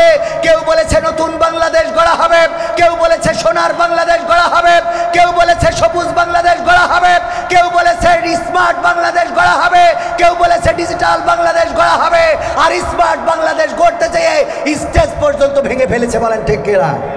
আমরা আর নতুন বাংলা দেখতে চাই না, সবুজ বাংলা দেখতে চাই না, সোনার বাংলা দেখতে চাই না, আমরা ডিজিটাল বাংলা দেখতে চাই না, স্মার্ট বাংলা দেখতে চাই না। আমাদের এখন সিদ্ধান্ত হলো আগামীতে কোরআনের বাংলা দেখতে চাই, আগামীতে আল্লাহর বাংলা দেখতে চাই, আগামীতে দ্বীনের বাংলা দেখতে চাই, আগামীতে দাড়ি টুপিদের বাংলা দেখতে চাই।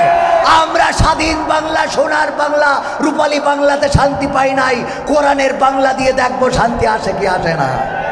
আল্লাহ আমাদের সেই তৌফিক দান করুন, বলেন আমিন। আসসালামু আলাইকুম।